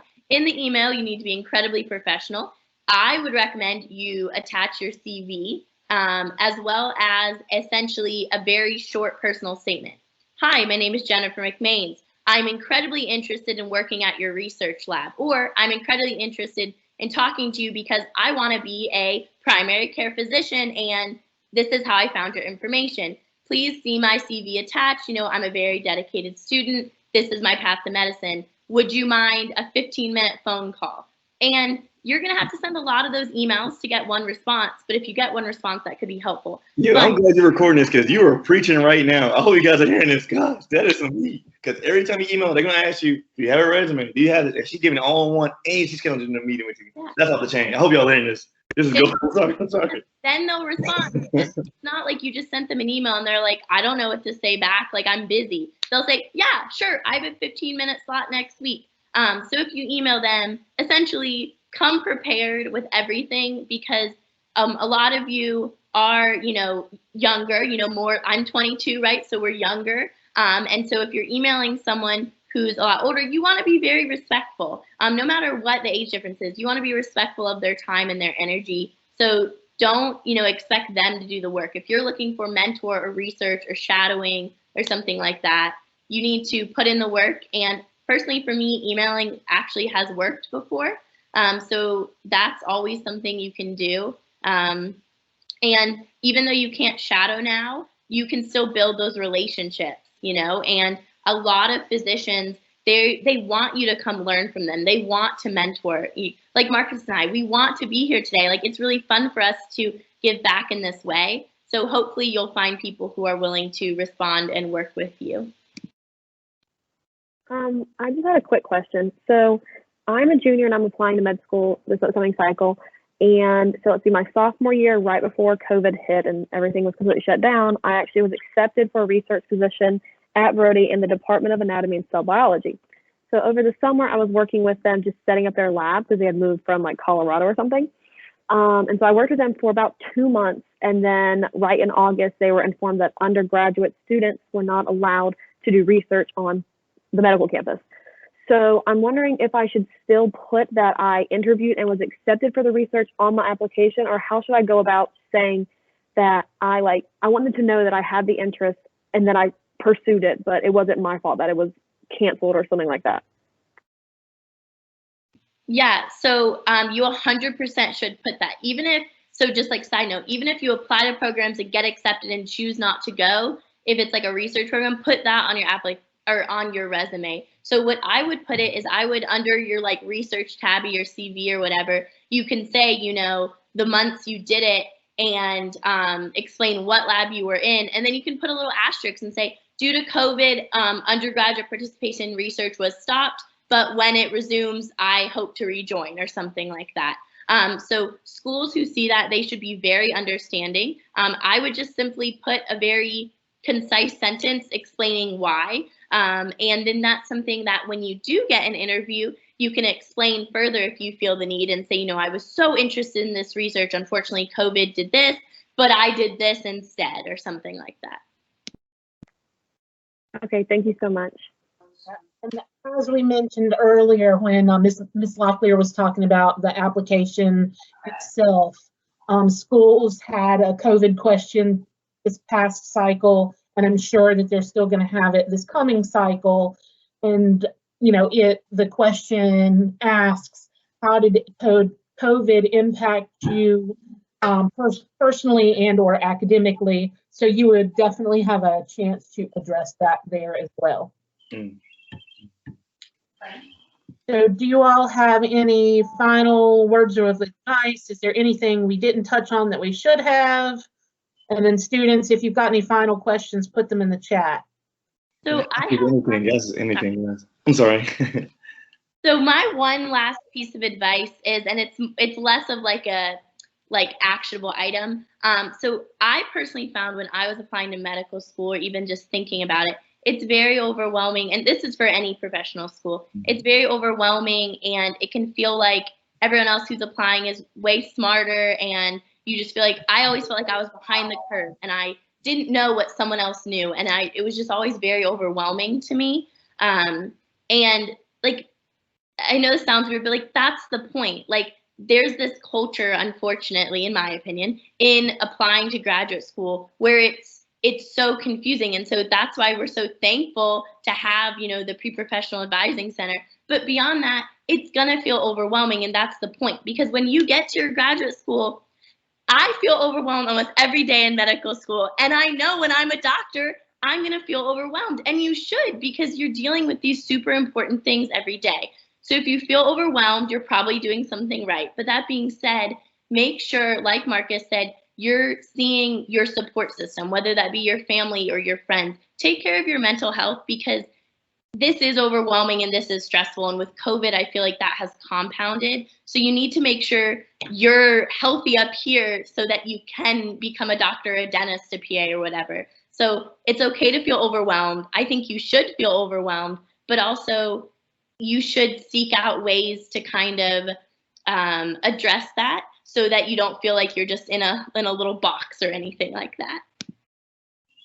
Gosh, and like Jennifer said, I mean, if this mental health is not good, you can't do anything, sweetie. Like, I'm being honest, like, gosh, do what you have to do to make sure that you will be okay. And I mean, gosh, you got the rest of your life to do that. Ain't like no key to like, okay, I'm gonna live a perfect life, or I just feel great all the time. You're gonna feel crazy sometimes. You're gonna feel happy, you're gonna feel sad.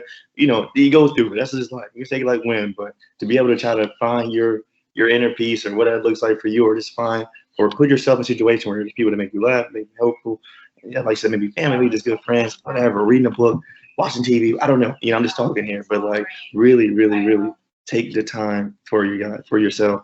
And I mean, what 1% of the day is at 14 minutes? I think it's 14 minutes. If you put that 1% towards whatever makes you happy, oh my goodness, something that makes you laugh, yo, like that is going to make a world of difference, I promise you. So again, but the last things, I mean, like, guys, it like Jennifer and me, we kind of go back and forth to say stuff all day, but like, truly, guys, you're not in this alone. Like, don't feel like it is overwhelming. It's a lot. Please ask help. Like I said, like us doing the emails, but people you don't know. People you don't know, the worst they can say is what? Nothing. They won't email you back. You know, whatever. Email somebody else. There's a whole people. That's a whole system, a level of faculty that works at the school, and you know that there's an awesome team in East Carolina that even put up stuff like this. Like, reach and use these people, because they're literally are devoted to seeing, and they have done and put hundreds of medical school and dental students into school, and they're doing well. So I'm just saying, lean onto the people that are like on your corner. And then, like I said, you know, it's gonna be up and around. It's gonna be a heck of a path. But like Jennifer saying, taking that route, that's what, gosh, I'm on these quotes. I can go to a quote right now, but in general, this taking the path that's less chosen always bears more fruit, man. Like, you saw everybody going this way, everyone going that way, whatever. But you're taking a path that's gonna be, it's uphill path, it's upstream swim. So, but it's gonna be so rewarding on the other side. Gosh, so that's all I gotta say about that. But yeah, reach out to me or Jen. Reach out to us, yo, please. Thank you both so much. We really appreciate your participation this afternoon. We have just a couple more things to go through very quickly, and then we will be done.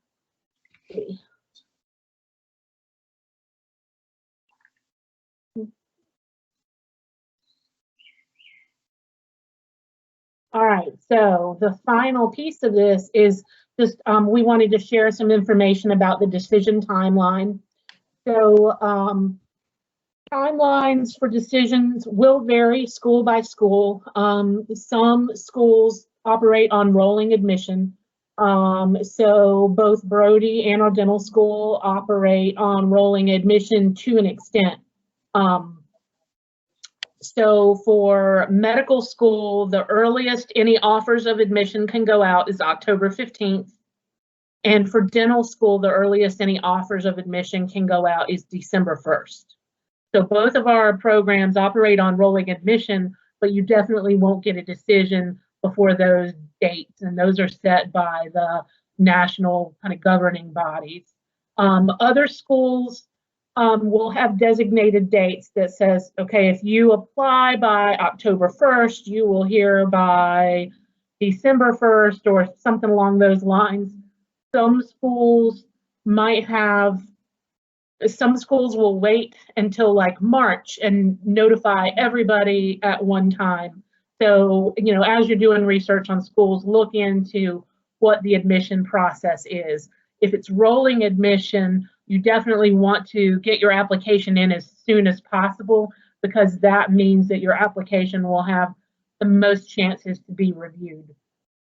If you are waitlisted, stay in touch with the school, but don't be a pest about it. And then I think Jennifer mentioned earlier that UNC said don't ask us any questions about it. But some schools will maybe reach out to you and say they want a statement of purpose, or not a statement of purpose, a statement of intent, which is basically a letter from you saying that if you are accepted, that you would go there, and they basically want you to pledge your allegiance to that institution. Some schools may reach out and want some updated information. They might want to see like your final transcript showing that you've graduated, depending on, you know, how long their waitlist process goes. As I mentioned in the chat earlier, some schools will rank their wait lists and others don't. And some schools will actually call it an alternate list rather than a wait list, because I think wait list really implies that there is a sequential order. But yeah, so, and it may depend. So, you know, some students are accepted to multiple schools, and some students will pay deposits at multiple schools while they're making their decision. And then ultimately they'll have to decide, okay, this is where I'm really going to go. And so that school that they paid a deposit to, but they decided they're not going to attend that school now has a seat offered to somebody. So the school may want to try to find another applicant who is similar to that person in terms of, you know, demographics, to try and keep a balance on things. So I think that is why some of the schools just don't, you know, rank their wait lists. If you're not admitted, there may be an opportunity for you to get feedback to strengthen your application for next time. So I know with our dental school and our medical school, if you are offered an interview, or if you interview and you aren't accepted, there will be an opportunity for you late in the spring to receive feedback on what you can do to improve. And you can certainly reach out to us and we can try and help you figure that out. Now, there are some times I'm completely baffled as to why students don't get accepted, because some students do everything right, and for whatever reason, they just don't get accepted the first time.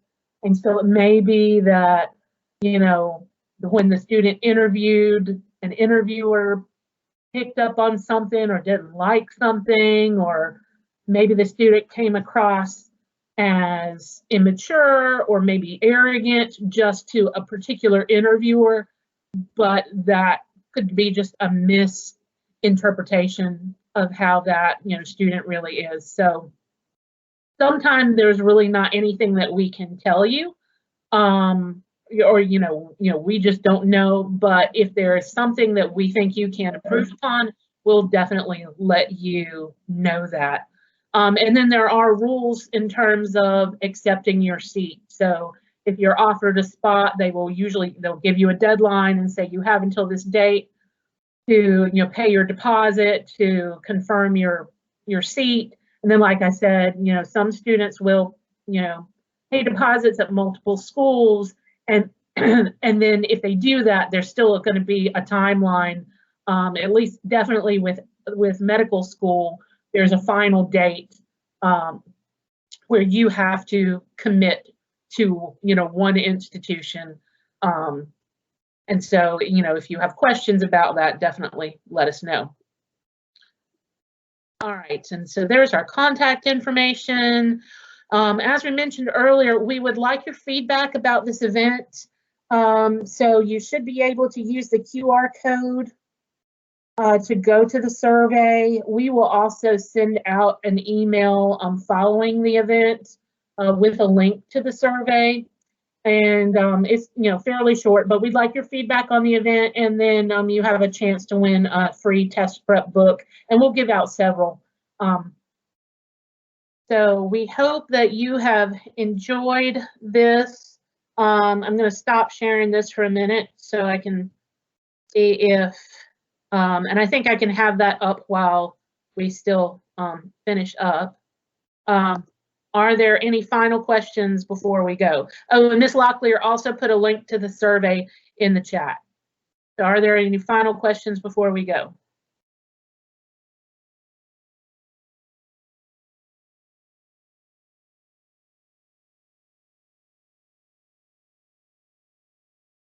Well, we thank you all so much for attending.